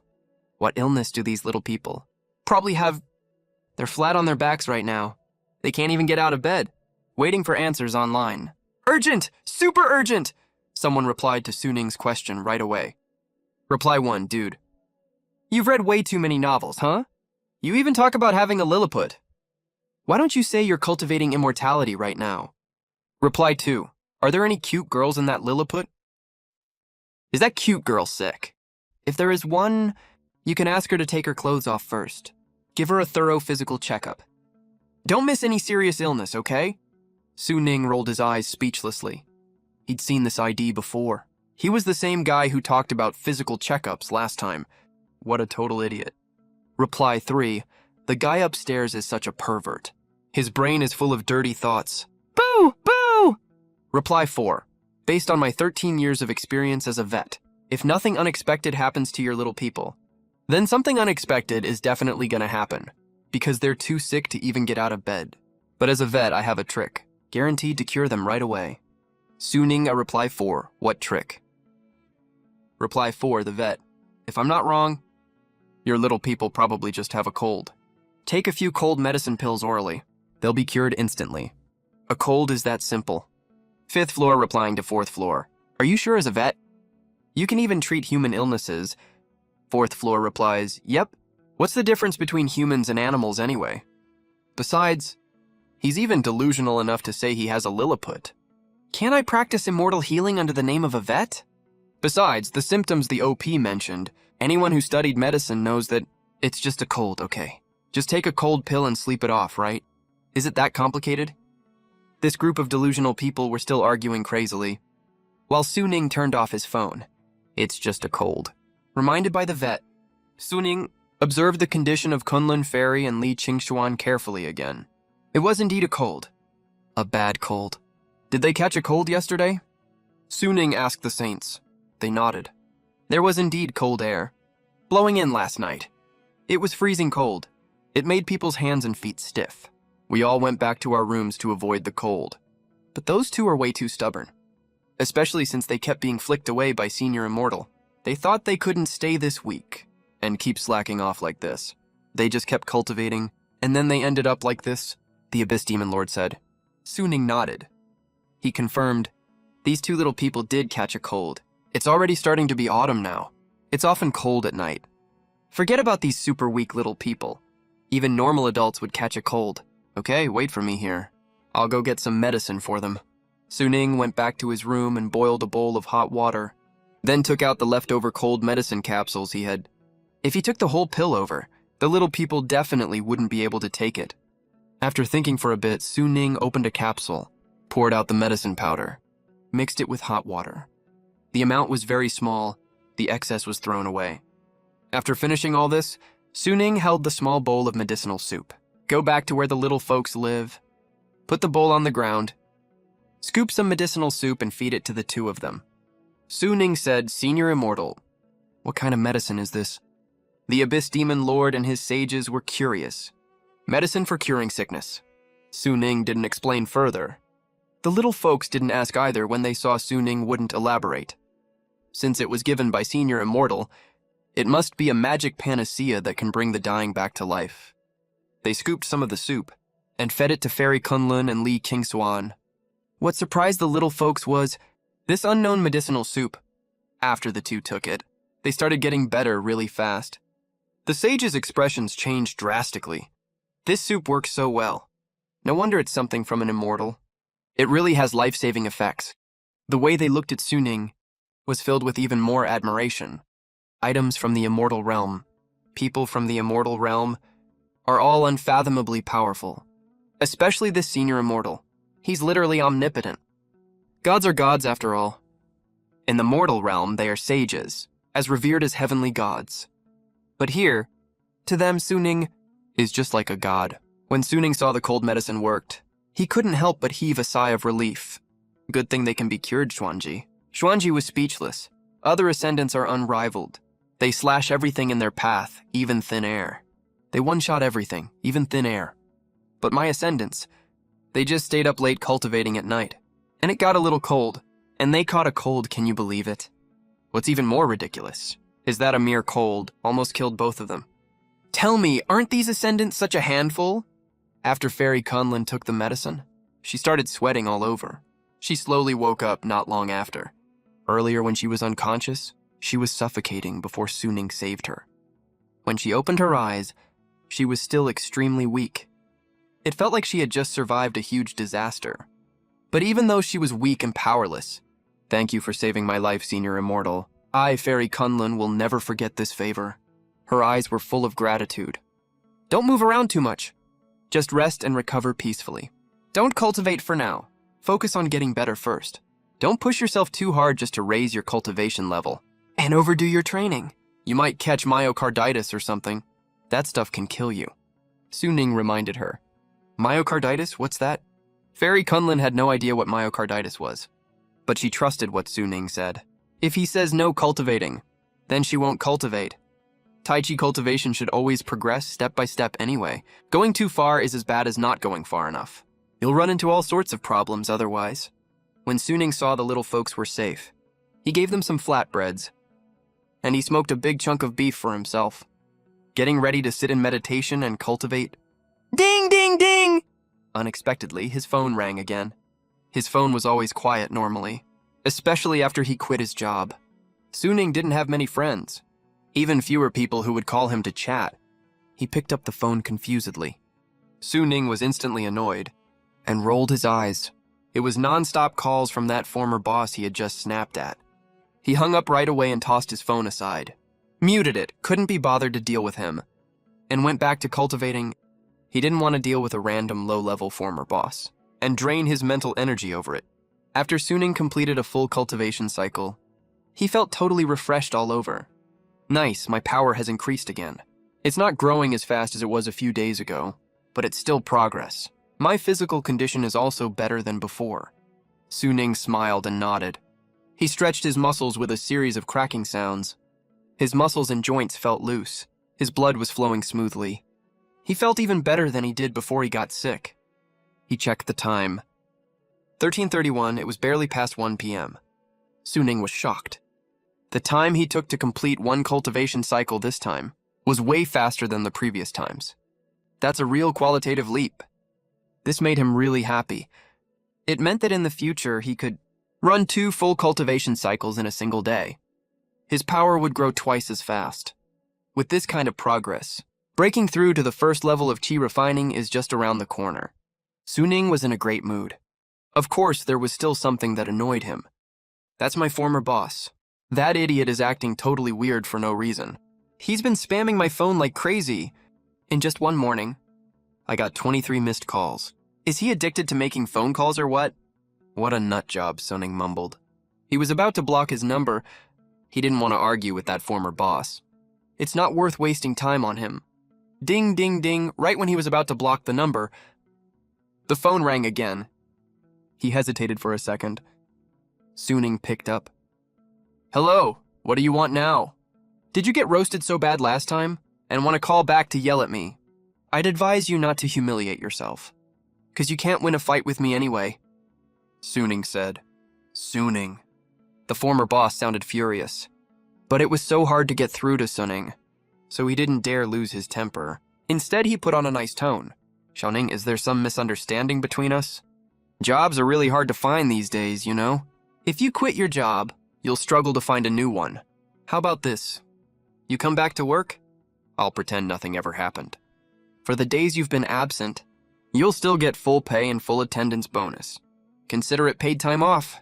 What do you say? The boss spoke very gently. Tch, Suning scoffed.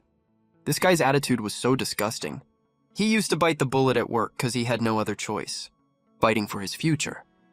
That whole jobs are hard to find crap is just a lie bosses make up to create anxiety.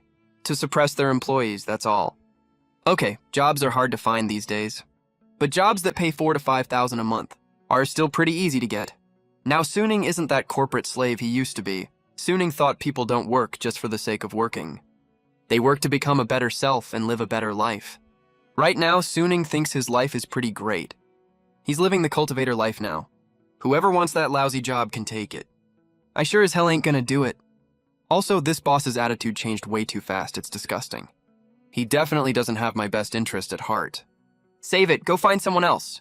I'm never going back to that garbage company ever again, Suning said in a relaxed tone. Also for you to talk to me so humbly, begging me to come back to work. Did something go wrong with the project? Did you find out that no one can handle my position without me around?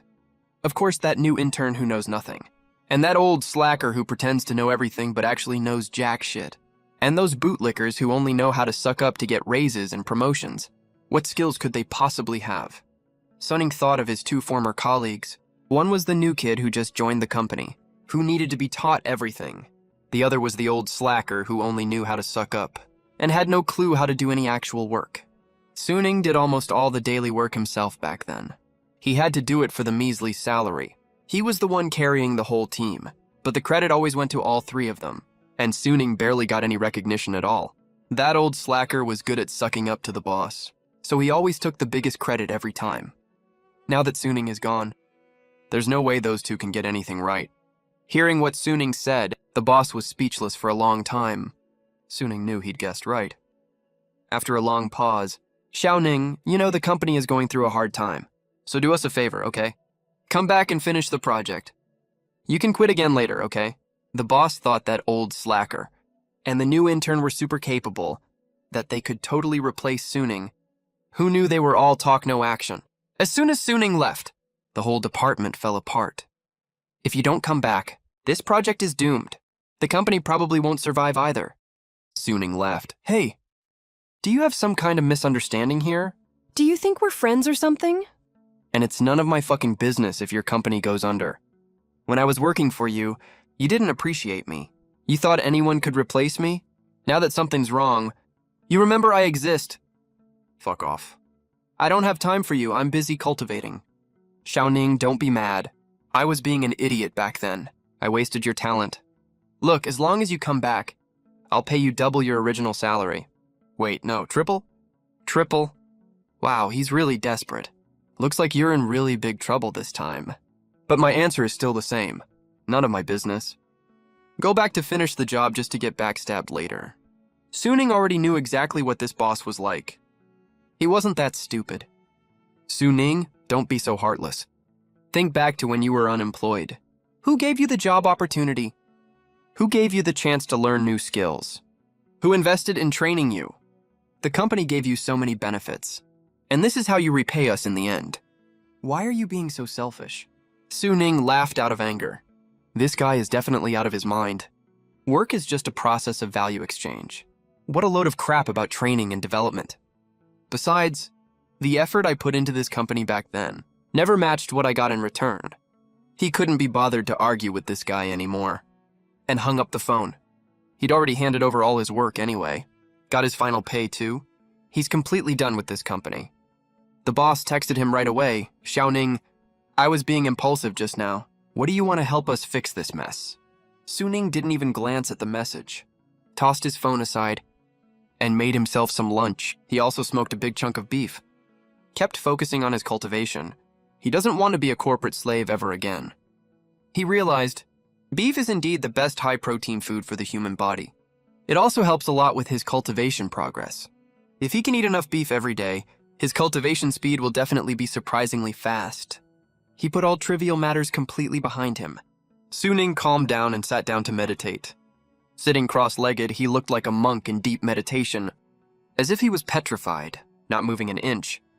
This level of meditation skill would normally take decades of practice to be this steady. But maybe it's the magic of the immortal cultivation technique. Suning picked it up right away, and it doesn't tire him out at all. It's even more comfortable than lying down. The breeze is gentle and nice, blowing across Suning's firm face. After he started cultivating, the puffiness in his body was gone. His sluggishness also disappeared. He looked refreshed and lost a fair bit of weight. It's healthy weight loss, not the weak, sickly kind.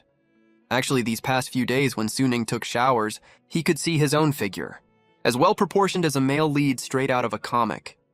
Tall and well-built, his pecs, arm muscles, and everything look really good. His tight, firm face has more defined features, like he got plastic surgery. His skin is no longer the pale, sickly white from sitting in the office, but has a healthy, wheatish tone, looking way more masculine. His posture is very upright. Even when he's meditating, his upper body is as straight as a javelin. Cultivation can change a person's aura. Suning was in deep meditation, calm and composed, as straight and sturdy as a pine tree, with an indescribably calm vibe about him, like he was one with the nature around him. He is part of nature, and nature is part of him. We are intertwined with each other. With every breath he takes, there's a certain rhythm to it. It's very harmonious.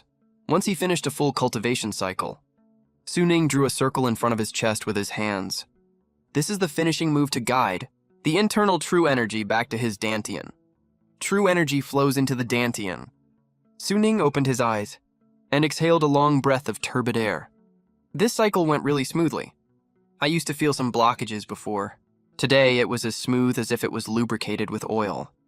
A bright, sunny smile appeared on Suning's face. Just like a young boy. He's almost 30 years old, but now he looks like he's only 21 or 22. Even though he's older now, his skin pores have gotten smaller. All his bodily functions keep improving, especially his pair of eyes.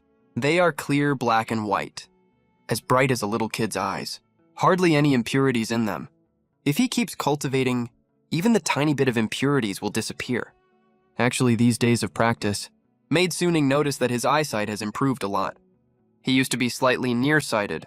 When he needed to read the big screens at high-speed rail stations or airports, he had to wear glasses. Now Suning can see far away even without glasses. Cultivation has improved him as a whole. All-around improvement, not just strength, but also all bodily functions. Even his observation skills, reaction speed, and so on have improved. This is great news. For this good news, Suning could only sigh and think, cultivation is so damn cool. These improvements might seem insignificant, but they are actually super important. Take the eyes, for example. If you can get improvements with no side effects, cure people's nearsightedness, you could charge tens of thousands for each pair of eyes easily. Think bigger. Cure a wealthy tycoon's eye problems. It won't be just tens of thousands, that's for sure. It could even be millions. Tens of millions or even hundreds of millions are totally possible. Don't think that price is too high. Some rich people's single pair of glasses costs more than what an average person can afford even after 10 lifetimes of hard work, let alone curing their eye problems completely. As for agility, it's basically how fast your brain reacts. That's a great bonus for your IQ. If you spread the word that you can make people smarter, or at least keep their minds super sharp, tons of people will line up to throw money at you. That's not an exaggeration. Otherwise, think about it. Brain Platinum is obviously a total scam. Why is it still selling so well? Suning stood up with a low rumble. He felt totally refreshed all over. He threw a few casual punches. Every punch cut through the air with a sharp whooshing sound. He got even stronger again. Not only did his strength increase, my body feels a lot tougher too. Suning noticed his body had become sturdier, not the kind of hard ordinary people think of. But his skin durability had improved greatly. Minor scrapes and scratches. Can't leave any marks on his skin at all. If he keeps cultivating to the end, could he become like characters in Jianxia novels? Invulnerable to swords and bullets. Forget invulnerability to swords and bullets. Truly powerful cultivators probably can't even be hurt by the deadliest bombs in the world. Not even a single bit. The powerful figures described in Jianxia novels can hold the sun and moon in their hands and pluck stars from the sky. There's no one as powerful as me in the whole world. And that's just the low-tier version of strong characters. Could Su reach that level one day? Suning fantasized excitedly. But he snapped back to reality right away. Now, better not aim too high. The path of cultivation is super tough. In the Xianxia world, there are countless cultivators, but barely anyone makes it to that level. Becoming that kind of powerhouse is probably even harder than getting into Tsinghua or Peking University. Suning doesn't set rigid goals for himself. He's super laid back. He just takes it one step at a time. He goes as far as he can, no pressure. He never forces anything. Becoming an immortal or a Buddha. He doesn't fight or beg for that. He just wants to do what he enjoys. After coming back from the brink of death, Suning has become a lot more clear-headed about life. He's let go of a lot of trivial worries. Most troubles in the world actually come from putting too much pressure on yourself. Stress doesn't necessarily make you stronger.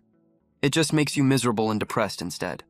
Anyone who glorifies stress is a total idiot. Stress doesn't deserve to be glorified. Extreme stress won't lead to success either. This time, completing one cultivation cycle only took 3 hours total. Suning checked his watch. Only 3 hours had passed. You know, the first time he completed a cycle, it took him a full entire day. Suning was improving really fast.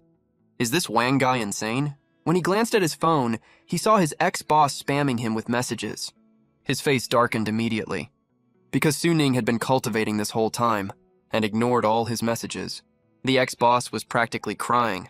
Ancestor, I'll call you Ancestor, okay? Please help me just this once. As long as you fix this program bug for me, I'll do anything you want. The ex-boss was totally breaking down. Suning was going to block him straight away, but he thought for a second, then typed a line, I can help you. But you have to pay me 100 times, the standard industry outsourcing rate. Otherwise, I'm not helping you at all. Ancestor, you finally replied. Wang was over the moon with joy. This project is a make-or-break moment for the company. But 100 times is way too much. 100 times, no negotiation. If you say one more word, I'll block you immediately. Suning couldn't be bothered to waste time on this scumbag. He just gave him an ultimatum. He didn't actually expect the guy to agree anyway. Suning didn't want to work for that company at all.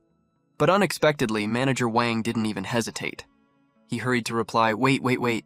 100 times it is. Suning is way too ruthless. He used to be such a timid, honest pushover. How did I never realize he's so greedy? Manager Wang was furious inside, but for the sake of the company's future, he still gave in. Suning was stunned for a second. He agreed just like that. This guy used to be so arrogant. Asking for a 100 won raise was like desecrating his ancestors' graves, and now he's being so easy to work with. Looks like this project is really important. Sure enough, once you hit their weak spot, no matter who they are, or what their personality is like, they'll be totally submissive and agreeable. Transfer the money first, then I'll do the work. If you're okay with that, pay up. Manager Wang cut in immediately. We can accept that, totally. You know what they say? Trust the person you hire. If you doubt them, don't hire them. Besides, Xiaosu, I totally trust your character. Manager Wang laid on the flattery thick. Suning was so grossed out by his compliments. Whatever, it's a society ruled by law now. If you try to scam me and run off, unless you plan to leave this country for good, you won't get away with it anyway. I have to say, Suning used to work his ass off for pennies, and this company treated him like total garbage. It was oppression on another level, exploitation at its worst. If it wasn't for the salary, he would never have put up with it.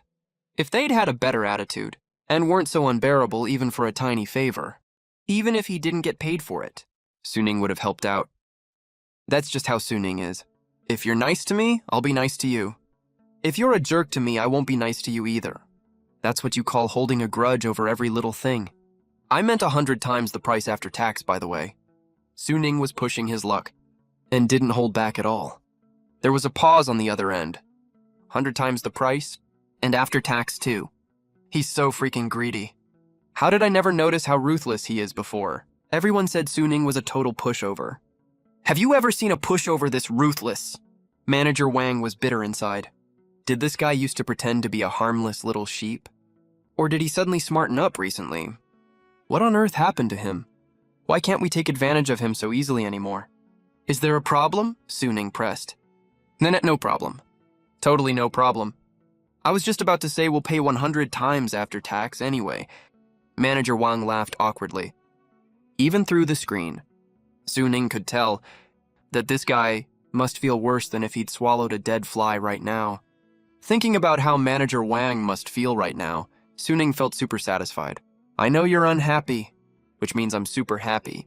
Other people don't know how evil this company is, or how annoying Manager Wang is. Suning knows that all too well, like working overtime every day. Working over 12 hours a day, and no overtime pay. Oh, right. They know the law really well, you know. They don't call it overtime pay. They say overtime pay is already included in your salary. The extra money for overtime is called a bonus. And as for bonuses, they'll find all kinds of excuses to deduct them anyway. There are so many other grudges, but Suning doesn't want to talk about them now. Anyway, when Suning worked at this company before, he felt like he was working like a slave. If the boss was in a bad mood, he'd get yelled at too. They didn't treat employees like human beings at all. Suning has no idea, if he was out of his mind back then, that he put up with all that. His illness probably came from the insane workload and too much stress. Thinking back now, I was such a dumbass back then. Scenes from the past flashed by. A woman's figure appeared in his mind. Maybe he was just too desperate to give her a home back then, and give her a future. All right, that's it for now. Suning stopped replying to Manager Wang after saying that, "Make sure you have received a transfer of 210,000 wen from Manager Wang." It only took a few seconds. The 210,000 wen was already in his account. Is Manager Wang actually this straightforward now? That guy Wang never worked this fast before. Reimbursements, salary payments, everything was always delayed. Looks like this project is really important to them, Suning thought to himself. When Suning calmed down, he felt a little emotional. Before, if he wanted to earn 200,000 wen, he had no idea how long it would take. But now he just got 210,000 yuan so easily. Sigh, that's just how life is. It's always so weird. Sometimes the more you care about something, the more you want it, the further it will run away from you. But when you stop caring about it, stop wanting it. It will come to you on its own. It was like that in my past life. It was like that with women. It's like that with most things. Especially when it comes to work. You're always broke when you work your ass off. But the second you stop looking for jobs, jobs come knocking on your door on their own. And the pay is surprisingly good too. Money only goes to people who already have enough of it. And love only finds people who already have plenty of love, right? Anyway, with this sum of money, I can just chill and live comfortably in the countryside with no worries and practice self-cultivation. Actually, ever since Suning moved to the countryside, he doesn't care that much about money anymore. He doesn't really need much of it either. He can grow his own vegetables, raise chickens, ducks, pigs, and fish all on his own. He's totally self-sufficient. And all the food is organic and pollution-free. But if he can earn some extra cash, he's not going to turn it down. The market rate is 210,000 yen. Usually hiring someone to fix a program glitch costs around 2,000 yen. 210,000 is exactly 100 times that amount. Suning went back to his room, turned on his computer, and opened the program Manager Wang sent over. Those long-lost familiar lines of code popped up. Rows and rows of dense code. All of it was his hard work back then. The fruit of countless days and nights of work. Gotta say, he really admires his past self. He actually pulled off such a huge project. Fixing bugs and sorting out glitches is actually super easy. Since Suning wrote this code himself, he could see where the problem was at a glance. He tapped his fingers on the keyboard a few times. The whole thing took less than 2 minutes. It's not a big issue, but regular people would never find the problem. Done in 2 minutes. Earned 210,000 wen in 2 minutes. He would never have dreamed of this before. Also, that scummy company he used to work for isn't even that poor. They just casually pulled out 210,000 as payment. No way they're broke. Sure enough, looking for jobs doesn't make you money. Only when jobs come looking for you. Can you actually make good money? Suning shrugged. If he was still working for that scummy company now, and fixed this kind of bug for them, they would take it for granted. No reward for doing it well, and you get scolded if you mess up. This kind of problem, Suning has fixed so many of them before. He can't even remember. Maybe hundreds of times. Or even thousands, but he barely got anything in return. After finishing the work, Suning thought for a second. Didn't immediately send the fixed file to Manager Wang. Instead, he sent a message. This problem of yours is pretty serious. I don't think I can fix it in less than a week. The other side replied right away. Huh? That long? Brother Ning, can you hurry it up a bit? We're really pressed for time here. All right then. I'll push harder. Get it done for you in 5 days. That's really the fastest I can go. Suning replied. Adinga received a red envelope of 8,088 yuan from Manager Wang. Manager Wang doesn't beat around the bush. He just sent a red envelope to urge Brother Ning. Can you think of another way? See if you can make it even faster. You can tell, Manager Wang is really in a hurry. Otherwise, he wouldn't have offered 100 times the pay. Without even blinking. He didn't even flinch this time. Just transferred 8,088 yuan straight away. Suning was a little surprised. Turns out Manager Wang isn't that stingy. He's only stingy to his own employees. Rich people really don't treat money like money. But of course, it depends on who they're dealing with. Some second-generation rich or self-made rich people can tip millions while watching streams or reading novels. Like it's nothing. But when dealing with certain people in real life, they even feel annoyed giving out 100 or 200 yuan. Manager Wang is straightforward. Since you're so generous, I'll go all out. 2 days. I'll pull all-nighters for 2 days and get it done for you, Suning said in a super loyal tone. On the other end of the line, Manager Wang finally felt a little relieved. Brother Suning is such a stand-up guy. How come I never noticed how loyal he was before? Thank you so much. Sorry to trouble you, Brother Ning. I'll definitely repay you properly when I get the chance. Manager Wang was slightly touched. No problem. I take your money, I solve your problems. Suning didn't care much. Yeah, take someone's money, solve their problems is the way to go. Exactly. But the result can come out in 2 days. Or it can come out in a week. When it's delivered, totally shows whether Brother Ning is a stand-up guy or not. Gotta say, bro, you're really such a good guy. Manager Wang thought Suning was a really great guy. Yeah, glad you get it. Alright, that's it for now. I gotta go catch up on work first. Talk to you later. Send my regards to Suning. Alright, I won't bother you anymore. Manager Wang was super grateful. Later, Suning went to make a nice dinner happily, moving slowly. Totally relaxed and content. Meanwhile, Manager Wang still thought Suning was working his ass off. If he knew that Suning actually finished it in only 2 minutes, and slacked off the rest of the time. Who knows what he'd think? As for whether Suning feels guilty about it, he's totally at peace with it. Not sure if it's after he started cultivating, his mind got clearer. He's gotten way smarter about a lot of things. Take this time, for example. If he sent it to Manager Wang right after finishing in 2 minutes, the guy would definitely think you just clicked a few times casually to wrap up a 200K plus project, so the money wasn't well spent. But if you tell him it's super difficult and will take a long time, he'll think the money was totally worth it. That's how it should be. Cultivation really made Suning level up, huh? Back in the day, after finishing the work, Suning would send the file directly to Manager Wang. Things are different now. Suning has been cultivating these past 2 days. Manager Wang is waiting anxiously for updates, totally worn out. He's cared about Suning more than ever before.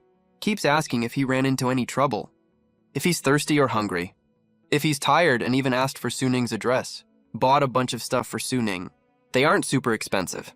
Total less than 1,000 yuan. But you can really tell how Manager Wang feels. As for Suning, he just shoots off casual replies when he's free to brush him off, saying he's run into all kinds of huge problems and has all sorts of challenges to deal with. Manager Wang naturally believed him. He's seen Suning work before. The guy used to work like his life depended on it. He thought Suning's still the same as before, slaving away at his work. But Manager Wang probably never expected. Suning doesn't care about the work at all. He eats and drinks as usual, cultivates when it's time to cultivate, and waters the vegetable garden when he's not cultivating, after a few days of germination. The seeds he sowed earlier have already sprouted little green shoots, dotted all over the entire vegetable plot. They look tender and full of life. Suning's life is so freaking chill. 2 days is acceptable for Manager Wang. That means his expected timeline for the work results is 3 days. The reason he's so concerned is that he's scared Suning will make a mistake and delay the timeline and ruin the whole thing. But Suning already finished the work, so of course he doesn't care.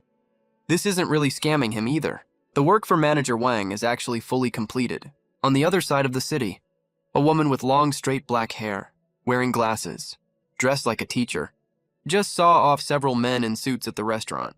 Those men looked super arrogant, like emperors coming to enjoy themselves.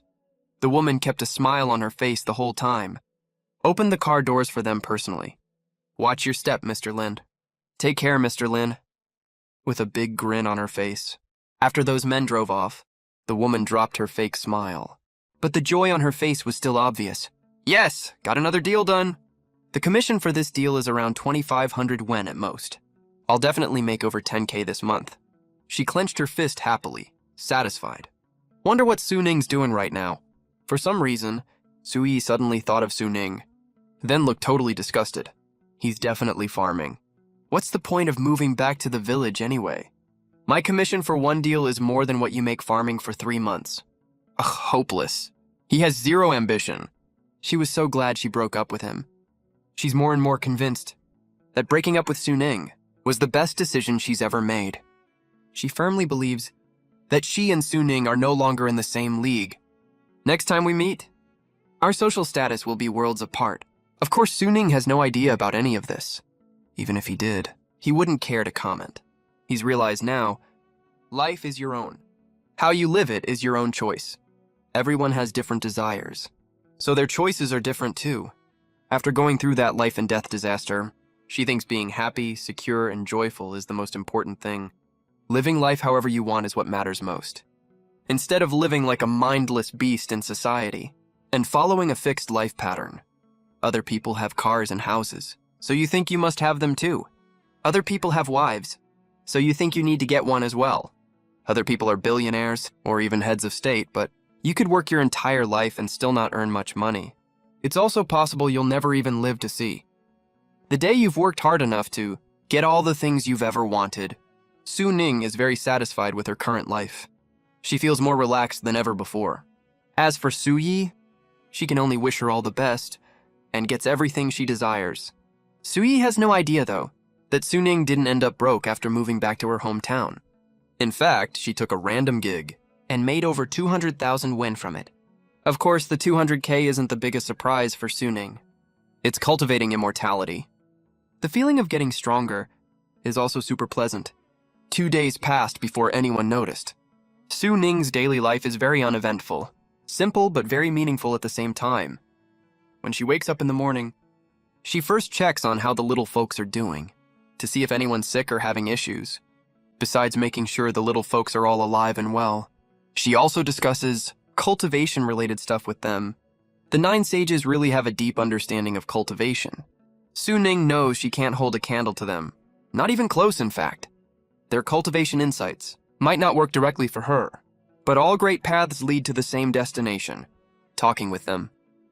Gives Suning lots of new insights by analogy. If everything's fine with the little folks, Suning eats breakfast with them, then waters the vegetable garden and checks how the seedlings are growing. Once everything checks out, she starts cultivating. Right now it takes Suning exactly 3 hours to complete a cultivation cycle. She can't make it any shorter. That's the limit. But 3 hours is already really short, which means if she pushes herself, she can do around 4 cycles a day. Her strength keeps growing, and her body keeps getting tougher. Boom! One day, she had her eyes closed, running her cultivation technique, when suddenly there was a loud bang. It felt like her body exploded, or like something inside her burst open, like a dam breaking through some kind of shackle. All of her blood started flowing smoothly, and her meridians seemed to have widened all of a sudden. Her body entered an incredibly mysterious state. Her mind was completely clear. She could feel that her body was stronger than ever before. Boom! Finally, around half an hour later, That feeling faded away. Suning felt like she was in a whole other world. It felt like she was floating, as light as a feather. Boom! She stood up and threw a punch. It actually created a sonic boom in the air. Did I just break through? No one needed to tell her. She knew she'd broken through the first level of chi refining. She felt like she had infinite strength right now. She could easily knock out a cow with one punch. She felt like she could move mountains and conquer the world. Of course, that was just a feeling. Suning didn't actually think she was that strong already. That feeling popped up. Purely because she'd gotten stronger, it was just an illusion from her boosted confidence. Senior Immortal. You broke through. You broke through the first level of chi refining. Right after Suning broke through, the little folks felt an unprecedented sense of pressure. It was a pressure coming from their bloodline, like a high-level exotic beast, staring down a low-level beast with a weak bloodline. Before Suning officially became a cultivator, she was already getting stronger. But even though she was in the chi refining stage, she wasn't a real immortal cultivator yet. Starting today, Suning is a true immortal cultivator. She's officially taken her first step on the path of immortality. As for how far she'll go in the future, Suning has no idea, and she hasn't thought about it either. Looks like I really did break through the first level of chi refining. Suning nodded. That's such a powerful first level of chi refining. Lee Kingswan was dumbfounded. He wasn't the only one. All the other Ascenders were also shocked. Suning's Chi Refinement Level 1 is different from the Chi Refinement Level 1 they know. This is the Immortal Realms version of Chi Refinement Level 1. No wonder the Immortal Senior took so long to break through. Turns out the effects of his cultivation are totally different from ours. His cultivation effects are way beyond our understanding. Fairy Kunlun frowned. Suning was confused. It's different from the Chi Refinement Level 1, you know. Then what the hell am I even cultivating? Never seen this before. Lee Kingswan shook his head. What will happen then? Suning asked immediately. There won't be any problems, right? What will come of this? We're not sure either. But you'll be unimaginably strong. The little Ascenders also have no clue what kind of existence Suning is right now. They simply can't wrap their heads around it. Even if Suning is only at Chi Refinement Level 1, even if their first step of cultivation was also Chi Refinement Level 1, they just can't understand it. Suning was dumbfounded for a moment. These little people who taught me how to cultivate don't even know what my current state is. Then what will my future path look like? He had no clue about this at all. But luckily Suning is pretty laid back. He shook his head to shake off all unnecessary worries. Don't overthink things, and you won't have any troubles. No troubles means no mental energy drain. And no pain either. Who cares what he'll turn into in the future? The future isn't here yet. The past is history. Living well today is what really matters. Anyway, he feels pretty great now that he's gotten stronger. The effects of his ALS are long gone too. If it wasn't so far from the city, Suning would have gone to get a checkup, to see if he still has that so-called cancer in his body. Maybe he can make time to go check it out later. Now that my strength has reached Chi Refinement Level 1, I can take it easy for a bit. Money-wise, I've earned over 200,000 yuan. That's enough for food, clothing, housing, and transport. Suning stroked his chin in thought. Immortal Senior. Maybe it's because you're cultivating immortal arts. Cultivating immortal arts with an immortal physique will have different effects. Lee Kingston thought for a long time and came up with this possibility. The cultivation technique they gave Suning was created by the 9 of them working together. They've never even cultivated it themselves. But they figured the level of the technique can't be too low. That's probably it. Suning said, cultivating immortals in this world is definitely different from the Lilliputian world. If the power increase was the same, the 9 sages who ascended would have razed this world to the ground long ago. Why would they be this weak? Just at Chi Refinement Level 1, Suning already felt his body had evolved. Yeah, exactly, evolved. Sight, taste, smell, hearing, touch. Perception, agility, and so on all improved further. His skin, bones, meridians, ki, and blood were all sublimated. Suning even had a feeling that he'd kind of broken away from his original species, evolving towards superhuman. He could hear crickets chirping 100 meters away and pinpoint their exact location. He could also pick out the tiny body of a cricket at a glance from the messy grass. Just Chi Refinement Level 1. already gave him this feeling. What if he goes higher? Suning got more and more excited, moved his body a bit. Refreshed and energized. Incredibly strong. My current agility and explosive power should be about the same as the top professional boxers in the world. Suning was talking about the point of instant burst. Agility, dodging, judgment abilities. If he actually fought in a boxing match, he has zero actual combat experience. He might not win, but as long as he lands one punch on the other guy, it's over no matter how strong they are. Even Tyson would probably have a hard time taking it. Before Suning reached Chi Refinement Level 1, he could easily flip over a fully loaded tricycle that weighed around 500 pounds. Now at Chi Refinement Level 1, Suning feels like if he throws a random punch, it's at least 1,500 pounds of force. A full power attack could even hit 2,000 pounds. This kind of hitting power is beyond ordinary people's imagination. He could kill someone by accident easily.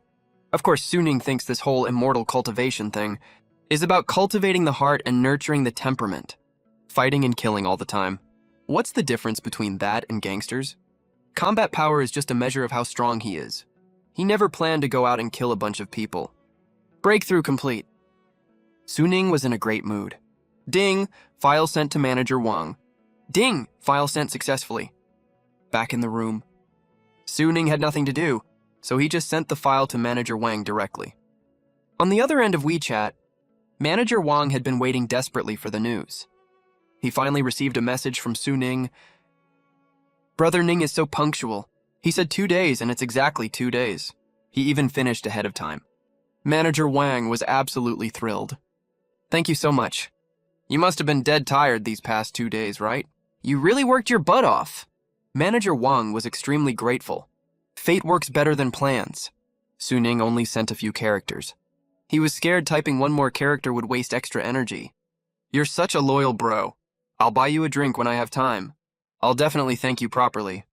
Manager Wang was in a fantastic mood. All the anxiety he felt these past 2 days finally vanished today. Mission accomplished. This project is totally in the bag. The listed company has a super bright future. We're even now, cash on one side, goods on the other. Manager Wang, go back to your work. I'm a bit worn out these past 2 days. I'm gonna go get some rest. Suning responded with an okay. Good, bro. Go get some rest right now. Don't wear yourself out. Hit me up if you need anything. Manager Wang said okay 3 times in a row. Suning didn't actually want to rest. He just didn't feel like talking to him. He closed WeChat. He looked at the sky. It was still surprisingly early. It was only around 3 or 4 p.m. It's way too early for dinner, right? Normally, he'd be meditating and cultivating at this time. But he made a breakthrough today, so he decided to take a little break for himself. Just relax for a bit. He went out to the small tree area to check on the Ascenders' lives. Some were cultivating, some were chatting, some were studying the bones of past predecessors around them. They seemed to be comprehending some Taoist skills. Everyone was minding their own business. The 9 of them were slowly getting used to life here. They were getting stronger too, but their progress was so slow it was almost sad to see. Maybe from the perspective of low-level Ascenders, their progress was really fast. But in Suning's eyes, there was barely any change at all. Seeing they were all settled and doing well, Suning felt relieved. He glanced up at the sky. The sky was clear and the air was fresh. Not a single cloud in sight. He looked at the green mountains that were gradually turning yellow, then he shifted his gaze to the water. Water flowed out from the foot of the mountain. It ran through the mountains, fields, and farmland. It was such a beautiful landscape view. It's been so long since he came back to his hometown. He hasn't taken a proper walk around yet. He had nothing else to do anyway, and it was still early, so he could go for a stroll. Every mountain and tree in front of him, the small paths and fields, held great childhood memories for Suning. He was in a cheerful mood. He felt really excited. Maybe it was because life felt full of hope. Suning was in a good mood the whole walk. But sometimes when he saw certain scenery, he'd think of his childhood friends. He couldn't help but sigh. I wish I could buy osmanthus wine and wander with old friends. But it never feels the same as when we were young. All his village friends went to work in the cities. They rarely come back. They usually only stay a few days during Spring Festival, or they don't come back at all. He was supposed to be one of them. But for various reasons, he came back home. The dreams he had as a teenager are long gone now. Suning sighed. Then in the distance, he saw a big rock. The memories were still super vivid. They all came rushing back. That rock? When he was little, he and his friends used to climb all over it. I remember that kid Chen Kai even fell off the top. He laid flat on his back right under the rock. We all thought he was dead. It looked exactly like the person lying there right now. Suning's eyes flickered. It felt like he was transported back to his fun childhood days. But he quickly realized something was wrong. Wait, that's not right. Wait, what am I saying? Exactly like the person lying there now. Suning looked carefully over there. There really was a person lying there, half dead. Uncle Chen was lying there, not moving at all. At this time of day, there's no way he's taking a nap. Suning ran over immediately. He was running extremely fast, like a cheetah darting through the mountain woods. He leaned in to take a closer look. He first thought the guy had passed out. I didn't expect he actually passed out. Suning was just sighing with emotion about his lofty teen aspirations, recalling the unfaded youthful days. Back then, Chen Kai was lying in the exact same position and spot like this. He never thought there was actually someone lying right there. It wasn't Chen Kai in front of him. It was Chen Kai's second great uncle. There are two major surnames in the village. The most populous ones are Chen and Su. Uncle Chen looks somewhat similar to Chen Kai, so much so that Suning even thought it was a flashback to his younger days. He took a closer look and realized it wasn't a youth flashback at all. There was actually someone lying in front of the mirror. Suning found Uncle Chen had already passed out. His face was pale. Looks like he's been lying here for quite a while. Luckily, he's not dead yet. Suning breathed a sigh of relief. Somehow, Uncle Chen was trapped under a rock. You gotta say Uncle Chen is a real genius. He actually managed to wedge himself under a rock. Normal people really can't pull off something like this. Uncle Chen, are you okay? Suning gently shook Uncle Chen's shoulder, calling out to him a few times. Uncle Chen struggled to open his eyes. The moment he saw Suning, his dead, blank eyes suddenly lit up, like a drowning man grabbing a lifeline. Then he got super excited. Help! Help! Suning, please save me. I'm trapped under a rock. I can't get out. Call the folks in the village. Get me out of here. Thud! Just as Suning was about to say something, Uncle Chen got too excited and passed out again, completely unconscious. If Suning called the villagers now, by the time they get here, you'd probably be a corpse already. Suning thought for a moment and decided not to call first. Looking at this huge rock pressing down like squashing a grasshopper, trapping half of Uncle Chen's body so he can't move at all. Suning shook his head. Should I say you're lucky or unlucky? Unlucky because you got trapped under a rock. Lucky because you ran into me. Unlucky lately, every time my power grows. I keep running into all kinds of weird stuff. It's like I'm covered in a protagonist halo. Get stronger, get into trouble, then use my power to solve the trouble. Is this some kind of rule? The law of getting stronger. Ever since Suning got stronger, he keeps running into all kinds of crazy incidents. He can barely imagine if he keeps getting stronger in the future. Will it be like those brain-dead urban novels? No matter where he goes, he'll run into those show-off and face-slapping plots, like going to the market to buy a radish. He'll get provoked by a sales clerk, saying he can't afford it, taunting him and all that.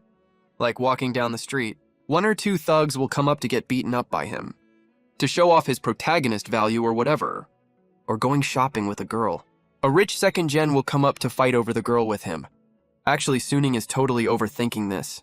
It's not that he gets stronger, so he runs into these things. It's that he can solve these things when he runs into them. That's why he gets involved in these causes and effects. A lot of things happen every day. But before, the reason Suning didn't feel that he had so much sense of participation was totally because he was a weakling. He couldn't solve a lot of problems, so he could only ignore them. So he didn't think those problems had anything to do with him. Now that he's stronger, he has the ability to handle them. He steps up and handles them. So he thinks, is this because he got stronger? That people around him run into bad luck? If Suning ran into this situation before, the first thing he'd think of was to make a call. Then it wouldn't be his business anymore. He wouldn't even care about it. Naturally, he wouldn't have the thought that some protagonist halo is coming for him, Rumble. Seeing that Uncle Chen had passed out, Suning clapped his hands, walked to the rock, and squatted down. He stuck all 5 fingers of both hands into the rock, got into a squat lifting posture. Ha! Boom! He exerted all his strength suddenly. He was originally wearing short sleeves. The veins on both his arms popped out, like earthworms crawling all over his arms, looking super powerful. Suning's face was twisted with effort. Lifting with all his might, crack, crack. The rock actually slowly lifted off the ground. If anyone saw this scene, their jaws would drop to the floor. Suning's actions are not something a normal human could pull off. At all, he's a monster. What kind of human can lift such a huge rock? He's basically a human lifting machine. To Suning's surprise, his feet actually sank slowly into the ground. The ground wasn't soft at all. It was rock hard. But his feet sunk in like they were stepping into mud and kept sinking deeper little by little. That was because the rock was way too heavy. Huff! Suning's face was bright red. The veins on his forehead were still popping out. He was using every ounce of his strength. This rock is heavier than I thought, Suning noted. Besides, Suning's strength was actually stronger than he realized too. His arm strength was way more than half a ton. He had underestimated his own abilities, but that's totally normal. He's the only immortal cultivator in the whole world, so it's no surprise he misjudged his own power. Maybe because the pressure on his body eased up. His numb nerves regained a bit of feeling. Uncle Chen slowly woke up again. His face was pale. He looked around. He was already delirious. He thought, didn't I see Suning just now? And told him to call the villagers to come save me. Why isn't he here? And the rock that was on me is gone. Could this be the last flicker of consciousness before I die? I'm imagining that I'm saved, but I'm actually about to die. He turned his head to look at the rock and was shocked to see Suning like a tiny ant, lifting up a rock that was several times bigger than his own body and slowly pushing it away. Uncle Chen's jaw literally dropped. Whoa, I really am having pre-death hallucinations. I'm really gonna die. What am I even seeing? I can't believe I'm seeing Suning pushing that huge rock. He thought he was going crazy. Whoosh, his vision blurred. He couldn't handle what he was seeing. And fainted again. Only 2 words can describe this. Bad luck. Suning ignored Uncle Chen's weird reaction. He kept lifting the rock step by step, and it suddenly rolled over once. The rock was finally far away from Uncle Chen, along with the deep footprints Suning left in the ground, were proof of Suning's terrifying feat. Pant, pant, pant. After finishing all this, Suning was completely exhausted. He sat on the ground gasping for air. After a moment, he wiped away the footprints on the ground. Then he called his uncle Su Jiangguo. Suning only had his uncle's phone number. The Chen and Su families had a very good relationship, and they lived in the same village, so they were definitely related through marriage. Your daughter marries my son. My daughter marries your son. That was super common. When he heard Uncle Chen was hurt. What? Chen Danyu is hurt. Where are you? Okay. Wait there. We'll bring people over right now. After Su Jiangguo heard Chen Danyu was injured, he hurriedly put down what he was doing. He rushed towards Chen Danyu's location and went to inform his wife first. At the same time, he called all the strong men in the village to go rescue Chen Danyu. This was a matter of life and death. When the villagers heard Chen Danyu was in danger, they dropped whatever work they had and followed Su Jiangguo up the mountain. When everyone rushed to the site, Suning had already settled Chen Danyu properly, waiting for everyone to arrive. Hello, uncles. Uncle Chen is badly injured. He shouldn't be moved casually. We need a stretcher to carry him to the hospital. I don't have the tools here, so I had to wait for you all. Suning greeted everyone. Everyone was confused. Didn't they say Chen Danyu was pinned under a huge rock? How did he get out? Where's the rock? It's not pinning him. Su Jiangguo looked very confused. The rock was pinning him just now, but its center of gravity was off and tilted to the other side. I pried it open with a hoe easily. I thought Uncle Chen was a goner for sure. Luckily, he had good fortune, Suning said casually, shrugging as he explained. Really? Su Jiangguo was obviously a bit suspicious. After all, he had seen how strong Suning was. He's as strong as the legendary Xiang Yu. Of course it's true. Do you really think I can lift a multi-ton rock by myself? Suning smiled. Su Jiangguo nodded. Yeah, right, no one could be that superhuman. All right, everyone, let's get old Chen to the hospital fast. Don't waste time. Saving a life comes first. The villagers here to help don't care about who pushed the rock away. Nobody pays attention to that anyway. Right now, everyone's focus is on Chen Danyu. Maybe he's coming around. Or maybe all the noise woke Chen Danyu up. His eyelids twitched. He opened his eyes and looked at everyone confusedly. I'm saved. I finally survived. Chen Danyu realized everyone was carrying him to the hospital. He felt so lucky and touched. He glanced at the crowd around him, and his eyes finally landed on Su Ning's familiar face. A flood of memories suddenly hit him. He pointed at Su Ning and yelled excitedly, Su Ning! Su Ning! Monster, he's not human. He lifted that rock. He lifted it. Holy shit, he's a real monster. Everyone saw how Chen Danyu was acting, and didn't take him seriously. Poor Danyu. He's already talking nonsense. Ugh, he must be really traumatized. Hurry up and get him to the hospital. What if his brain gets damaged if we're too late? Yeah, exactly. None of them believed him. Only Chen Danyu kept exaggerating what Su Ning did, with all his made-up dramatic details. Everyone believed him even less. They all thought he was badly injured, and had lost his mind. You're saying he can lift a multi-ton boulder. Why don't you say he can fly to the sky while you're at it? Nobody believed him anyway. Su Ning didn't admit it either. It's not like he's lying. After all, everyone said he lifted the rock. Su Ning thought to himself, I only pushed it. I didn't lift it. So what I say is totally right. Chen Danyu insisted firmly that he really saw Su Ning lift the rock. His feet bore so much weight that they sank into the dirt. As soon as he said that, everyone thought he was talking even more nonsense. The dirt is that hard, and your feet sank into the ground, and you say you're not crazy. Everyone believed him even less now. Uncle, since you guys are here, I won't go to the hospital with you. I've got other stuff to do. Su Ning waved goodbye. All right, go do what you need to do. Su Zhengguo didn't press him. Su Ning finished his walk around the mountains and went home. He didn't care. If Chen Danyu had figured out how strong he was, it didn't really matter either way. He just wouldn't admit it anyway. It's not even a big deal if he did admit it. As for whether it would get public attention, as long as he doesn't use his super strength, almost no one would believe it. If someone says online that Su Ning can lift a multi-ton boulder, that's such a ridiculous claim. It's basically insulting all the smart netizens' intelligence. It's not just other people who don't believe it. Su Ning wouldn't have believed it himself before. After getting home, Su Ning didn't do anything else. He kept watering and fertilizing his vegetables, then watched the little people go about their daily lives. Cultivation was his daily routine. It was like watching the daily life of a small cultivation sect. It was pretty fun. He really liked watching the little people's daily lives. Just like how some people like fishing. It was just a hobby and something to pass the time.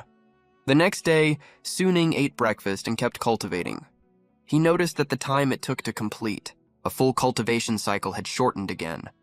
Before, it had stayed at 3 hours, for the longest time. After he broke through to the first level of qi refining, he didn't expect it to change again. Su Ning was overjoyed.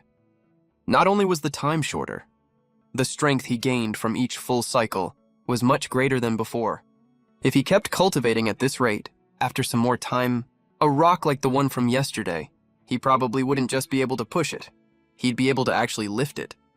That's more like it. That's what immortal cultivation is supposed to be like. Su Ning didn't think the progress was too fast. Cultivation is definitely beyond normal human understanding.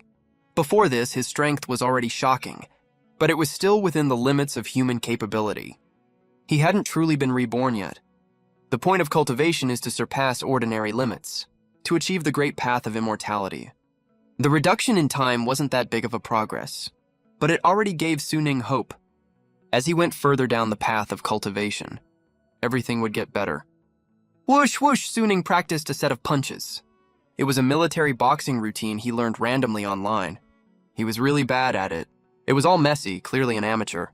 But every punch and kick he threw, if it hit any object or person, with Su Ning's strength, that can make up for his lack of fighting skills. With his level of defense, he can take 100 hits from others. But if someone takes even 1 hit from him, it's gonna be really interesting. They probably won't even be able to scream once. My body is getting better and better. And my muscles are looking more and more perfect too. Heh heh, I even love my current body myself. After the fight, he went back to wash up. Looking at himself in the mirror, Suning actually became obsessed with his own body. Such a perfect physique. I wonder how many people will envy this. Look at these pecs, these abs, these biceps, this shape, these lines. This is everything I used to dream of having. Suning was definitely not fat before, but he definitely didn't have such perfect muscles. He even had a little bit of a belly. I think my ALS is almost gone too. I'll find time to get a checkup later, Suning said to himself, then finished washing up. Chen Danyu's family came to bring gifts to thank him. Suning didn't want to accept them at first, but the family was way too enthusiastic. And the gifts weren't anything expensive anyway. Folks in the village don't have much spare cash. They just gave some free-range eggs, 2 big roosters, and some homegrown fruits and vegetables. You know what? Suning actually loves these heartfelt gifts so much.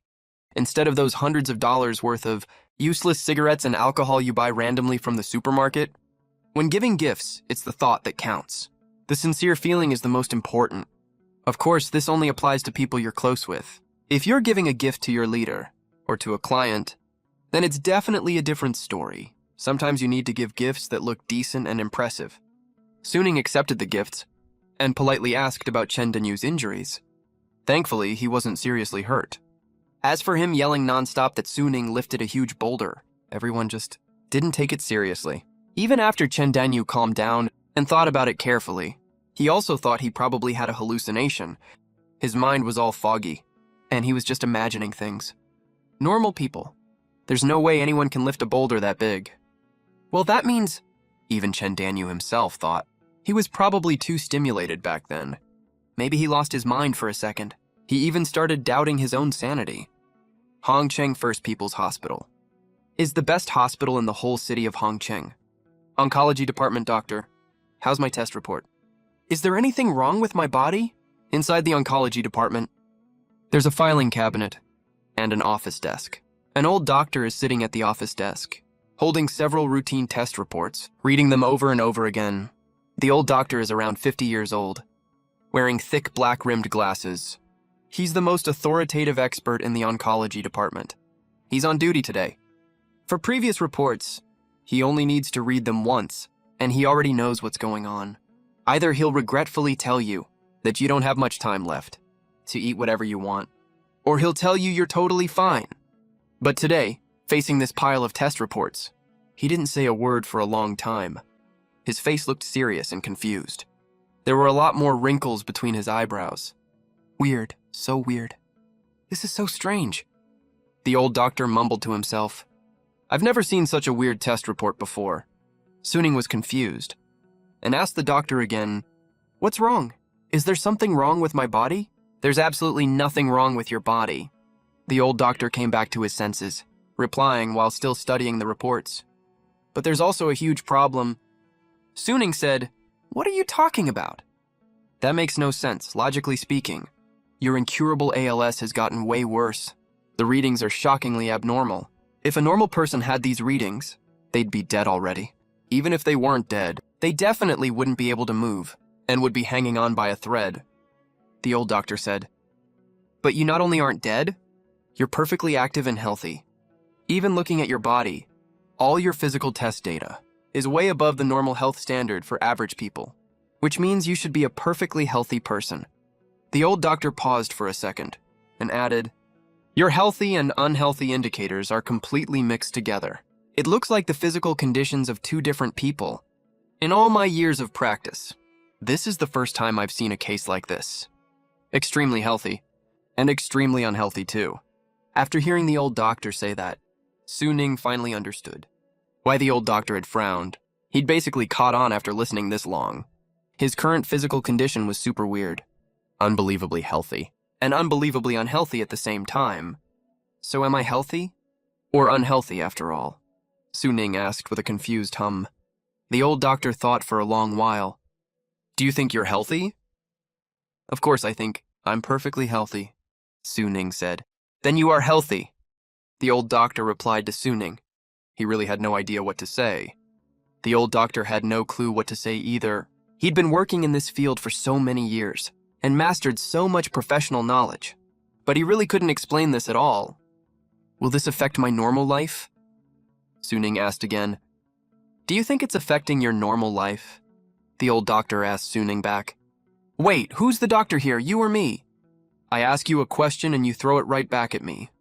If this wasn't a proper public city hospital, and he was 100% sure he hadn't walked into the wrong place, and he'd also confirmed that the man in front of him was the best oncology specialist in the city, Suning would definitely have suspected that he'd accidentally wandered into some sketchy, unlicensed clinic. There's no impact, so that's settled, right? The old doctor said awkwardly. As long as it doesn't mess with your daily life. Then you're perfectly normal. He said a whole lot, but it felt like he said nothing at all. Geez, I could be my own doctor at this point, right? Suning figured that was all he'd get. The old doctor couldn't give him any useful info anyway. He took the report, thanked the doctor, and got ready to leave. Oh, right. Remember to come back for regular checkups. Though your condition doesn't affect your daily life, but you still need to monitor its progress at all times. The old doctor paused for a moment. Even though your test numbers are so terrifyingly off, even if it gets worse, there's nothing we can do about it. So frequent checkups seem kind of unnecessary. But the old doctor was just too curious. A case like Suning's is literally the kind that makes it into medical textbooks. He also wanted to see how long Suning could actually live. Got it, Suning replied. He left the hospital. Suning switched buses a few times before getting home. My body has no issues, but my cancer is really serious. So do I have a problem or not? Suning shrugged, judging by how his body felt. He definitely wasn't going to die. But this cancer thing had gotten worse, which confused him to no end. Whatever, I can't die anyway. Who cares? Suning shook his head and pushed the cancer thing to the back of his mind. Once he got home, the first thing he did was check if the little people were in danger. Under the small tree, the little folks were living and working in peace, and getting more and more used to life in this world. Their aura and the complexion on their faces were getting better and better. They seemed to be living a much happier life. They weren't cultivating day and night like before either. They'd learned to balance work and rest.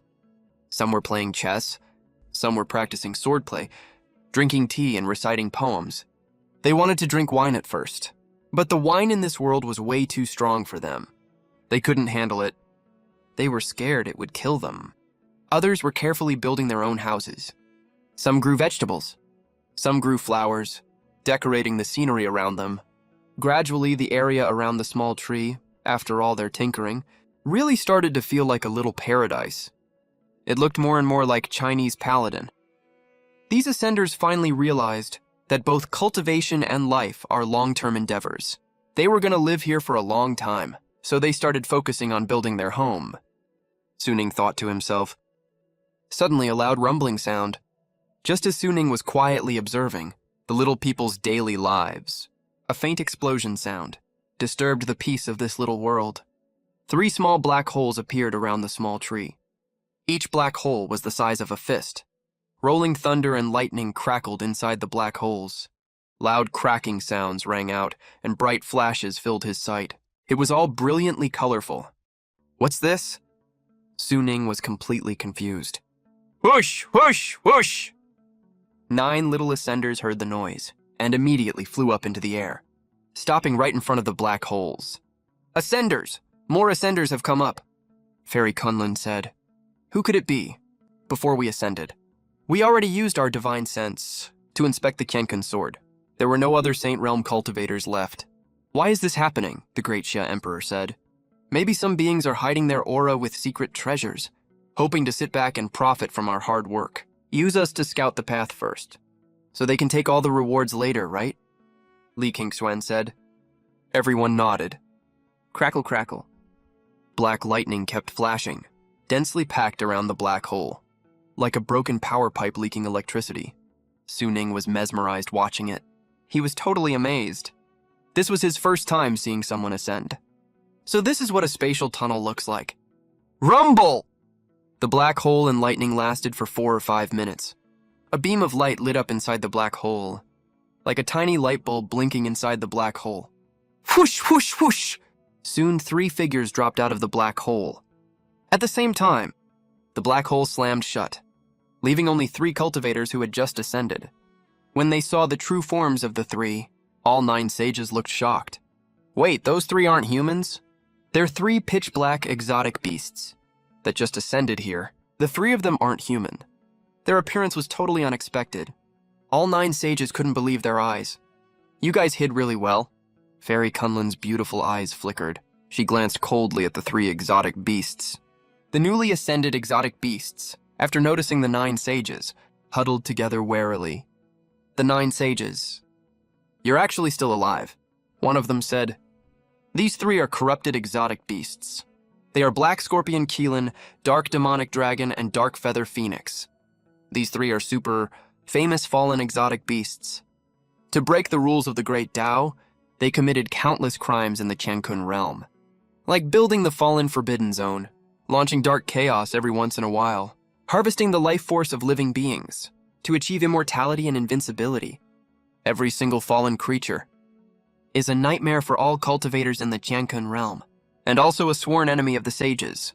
These despicable creeps often attack newly ascended sages, who haven't yet stabilized their sage realm cultivation when they're weak, to sneak attack and absorb the sage's life force, to power themselves up. Fallen creatures are public enemies of the cultivation world. Everyone in the world wants to wipe them out. Too bad their cultivation is way too overpowered, and they always hang out in groups. A single sage would definitely die if they run into them alone. That's why when regular cultivators talk about them, they're both scared and hateful. Finally, after the righteous forces grew powerful in the Qiankun realm, they had enough and decided to wipe out the Fallen Forbidden Zone. That battle was super brutal. Countless experts from both sides died in that fight.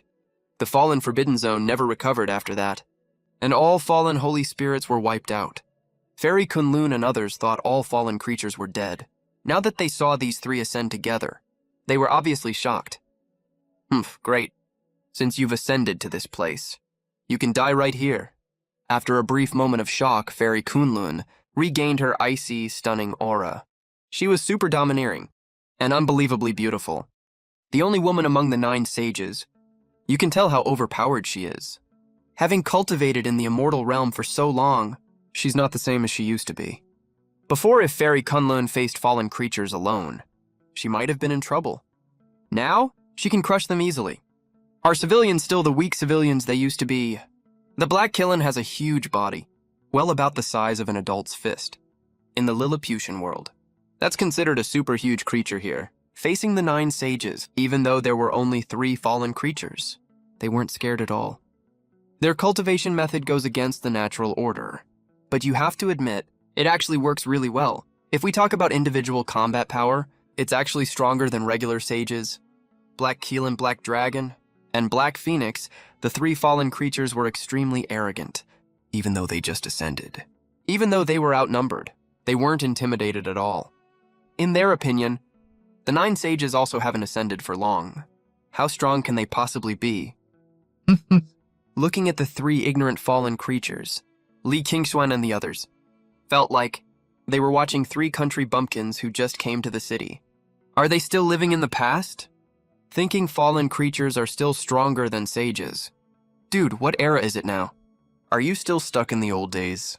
Keep dreaming. Do you guys have a feud? Su Ning saw they were about to fight and asked curiously. From start to finish, he was looking down at the little people's squabbles from above. The 3 fallen creatures didn't notice either that this giant behemoth was watching everyone from the sky. When they heard a sound like thunder roaring, they couldn't help but look up. What kind of monster is this? A human giant. The 3 fallen creatures were horrified. They couldn't help but get on high alert. Huddling closely together, the 9 sages heard Su Ning's words and paused for a moment. Right. Past grudges all happened in the Qiankun realm. Now we are all in the immortal realm. It's Senior Immortal's territory. How to deal with the 3 fallen creatures all depends on what the Senior wants. They have no right to decide if the 3 fallen creatures live or die. We do have some past conflicts, Li Qingshuan said. But that's all in the past now. Whether these 3 beasts live or die is completely up to Senior Immortal. We don't dare overstep our authority to decide, nor should we make calls out of our bounds. We beg for the Senior's forgiveness. The 9 sages were too impatient just now.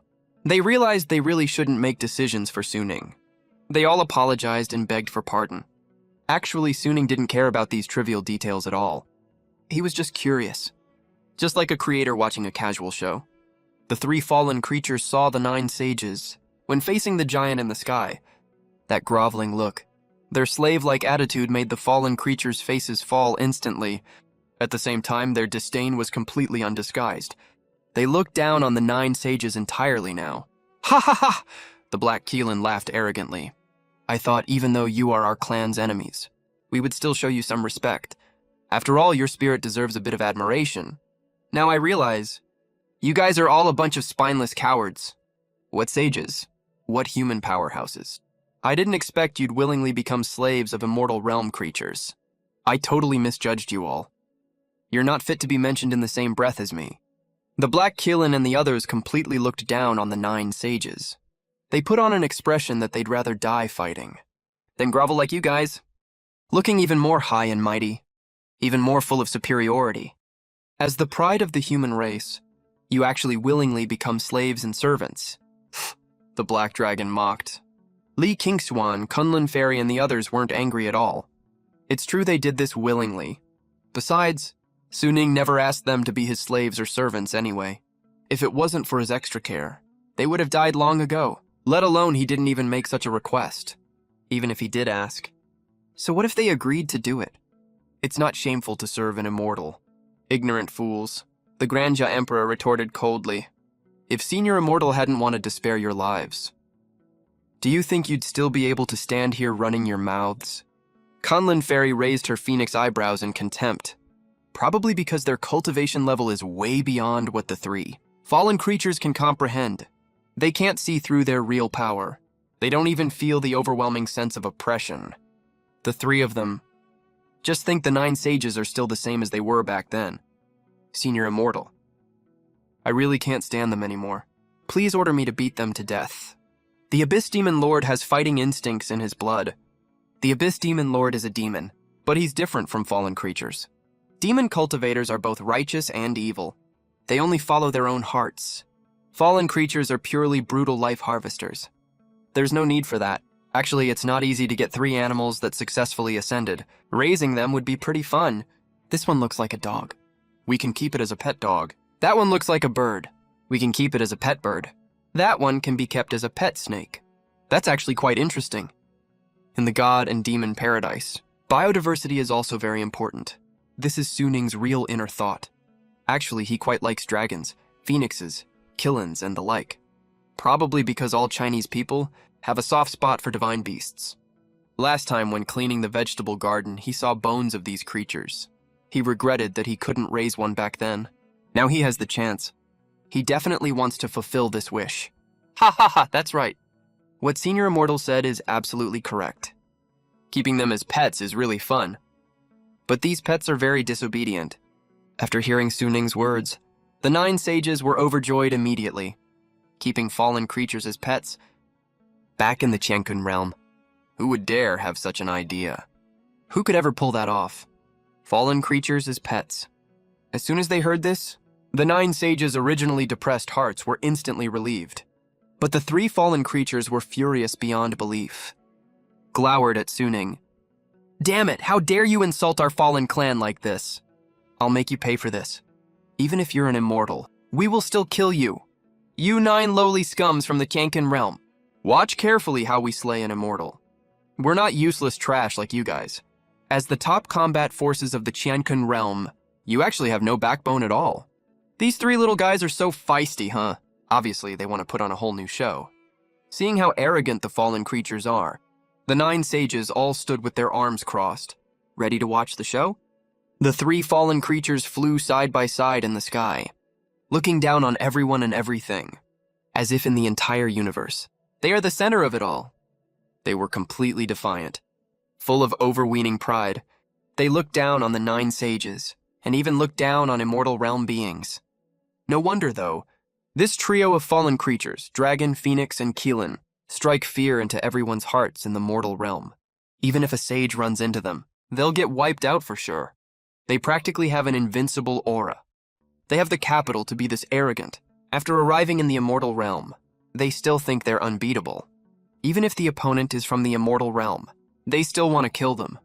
Even if we come from the Chankun realm, even if we have to expend part of our power to fight, the immortal realm rules. We're still invincible. Come at me if you dare, anyone! So what if you're an immortal realm being... Slaying immortals is exactly what we want. The three fallen creatures stared straight at Suning. Their fighting spirit was surging, almost solid enough to touch. Senior, I can't stand this anymore. Let me get rid of them for you, said the abyssal demon lord. The three fallen creatures glanced back at the 9 sages and saw them looking at the trio with smiles, like they were 3 clowns. That was unbearable for them. We're so badass. What's with that look? Are you looking to die? They couldn't understand. What makes you guys so arrogant and fearless? Haha, no need. These 3 little guys in your world seem to be quite powerful. I want to see how their combat power compares to that of bugs. Suning didn't care at all. He shrugged, and he was telling the truth. As far as he's concerned, Ascender's combat power is about the same as insects. That's even an overestimation. When the 9 sages first ascended, they couldn't even beat an insect. But when the 3 fallen creatures heard that, it was a total insult. They've ruled over the mortal realm for so long. Everyone who hears about us supreme beings looks up to us like we're gods, right? How dare you compare us to bugs? All you can do is run your mouth. Black Killen, the leader of the trio, was furious inside. No need to waste words on him. Just kill him right now. Let him know fallen creatures cannot be insulted. Those who insult us will suffer eternal torment. The dragon, Phoenix, and Killen flew into a rage. They immediately unleashed their full power and charged straight at Suning. With the force of a thunderbolt, looking like they could destroy everything. They believed that this kind of power would make even immortals turn pale with fear. The 3 fallen creatures were like 3 little light bulbs glowing black, ramming straight towards Suning. That's really interesting. Suning found it pretty amusing. Not because of their attack power, though. It was because there was something that could glow black that he found fascinating. Suning had seen light bulbs of many colors, like red, yellow, white, green, purple, you name it. But something that glows black, he was seeing for the first time. Wait, is black light even considered light? Suning thought of a philosophical question. But before he could think more about it, the 3 fallen creatures were right in front of him. He flicked his fingers 3 times. The black glow on the 3 fallen creatures was instantly shattered, and the bodies of the 3 fallen creatures were sent flying and slammed into the ground. Suning's power is nothing ordinary now. Even a casual flick of his finger is super powerful, and he was holding back his power too. Otherwise, the 3 fallen creatures would have been dead already. The dragon, Phoenix, and Killen. The 3 fallen creatures fell and hit the hard ground hard. That badly injured them again. They lay on the ground. Almost at the same time, all 3 fallen creatures spat out a mouthful of black blood. 3 pairs of eyes stared in horror at the giant being in the sky. They claimed to be unbeatable, able to one-shot sages instantly. Their corrupted light that slays gods and Buddhas got shattered with just a flick of someone's finger. Their indestructible, corrupted divine body took heavy damage directly. Who on earth is this huge immortal? That's way too terrifying. This is the power of an immortal. He didn't use any rule-based spells at all, almost wiped them out with just a flick of his pure physical divine body. The 3 corrupted creatures, be it the Black Killen or the Dragon and Phoenix, had massive waves of shock surging in their hearts. Are immortals this insane? The 9 glaring sages were also amused, looking at them like they were a total joke. The Black Killen finally realized why they had been so relaxed the whole time. These people already knew how it would end. They're not even stronger than bugs, huh? I still used a bit too much force just now. Almost ended up killing them even though I held back a lot. And used the smallest possible strength, Suning mumbled to himself. But his words were still heard by all gods and demons present. The 3 corrupted creatures were so angry they wanted to spit blood. They wanted to curse, but they knew what Suning said was probably true. It wasn't that he was insulting them. It was that they were just way too weak themselves. If Senior Immortal wanted them dead, they would have died long ago. The Kunlun Fairy's ice-cold face stayed completely unfazed. We don't even need Senior Immortal to act. We can wipe them out ourselves.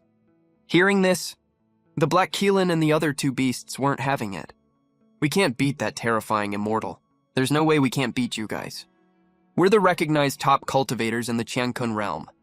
We're basically at the level of mortals who achieved immortality. Who are you putting on airs for? Immortal realm beings. We are indeed no match for them right now. But dealing with you weakling sages, one hand is more than enough. The Black Kiln said. It doesn't have hands? Kunlun Immortal Art. The Kunlun fairy stopped staying silent. She activated the Kunlun Immortal Art. Loud rumbling what? The three corrupted creatures were completely dumbfounded because they realized the Kunlun fairy's cultivation level was already way beyond their understanding. A deafening explosion rang out.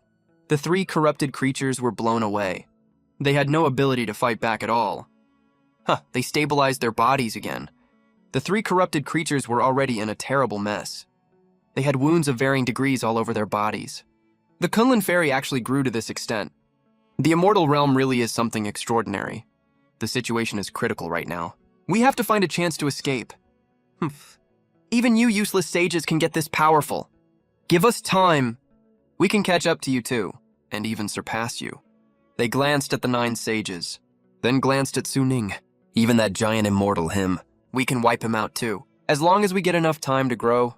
The Black Kiln thought to himself that he had already listed Suning and the 9 sages as sworn enemies he would fight to the death with. 30 years on the east side of the river, 30 years on the west side. One day, we'll pay back all the humiliation you gave us today. The Black Kiln winked at the dragon and phoenix. Years of tacit understanding between the 3 beasts. Let them quickly catch the meaning in each other's eyes. We shouldn't stay here any longer. All right, we'll come back for revenge later.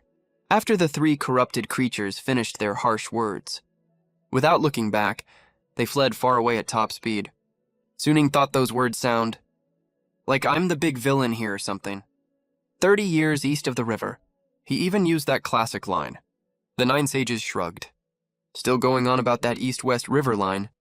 You guys have no clue what's going on, do you? In the immortal realm, without senior immortals' protection. You won't even survive 3 hours. You 3 idiots. That side is the forbidden zone. Except for immortal realm, no other creatures can survive there. After the 3 beasts fled, they were already ready for the 9 sages, and that immortal realm ruler's endless pursuit. But they noticed Suning didn't move. The 9 sages didn't move either. They just watched them run away with amusement. The 9 sages' eyes were full of mockery. They still dare to mock us. When my cultivation is strong enough, I'll definitely kill all of you. Ugh. Thud thud. The 3 corrupted creatures, before they could finish their revenge fantasy in their heads, they realized their whole bodies went weak and powerless, plummet straight down to the ground. Along with that comes a feeling of suffocation. It looks like they're done for. The 3 corrupted creatures were horrified. We're gonna die? What the hell is going on?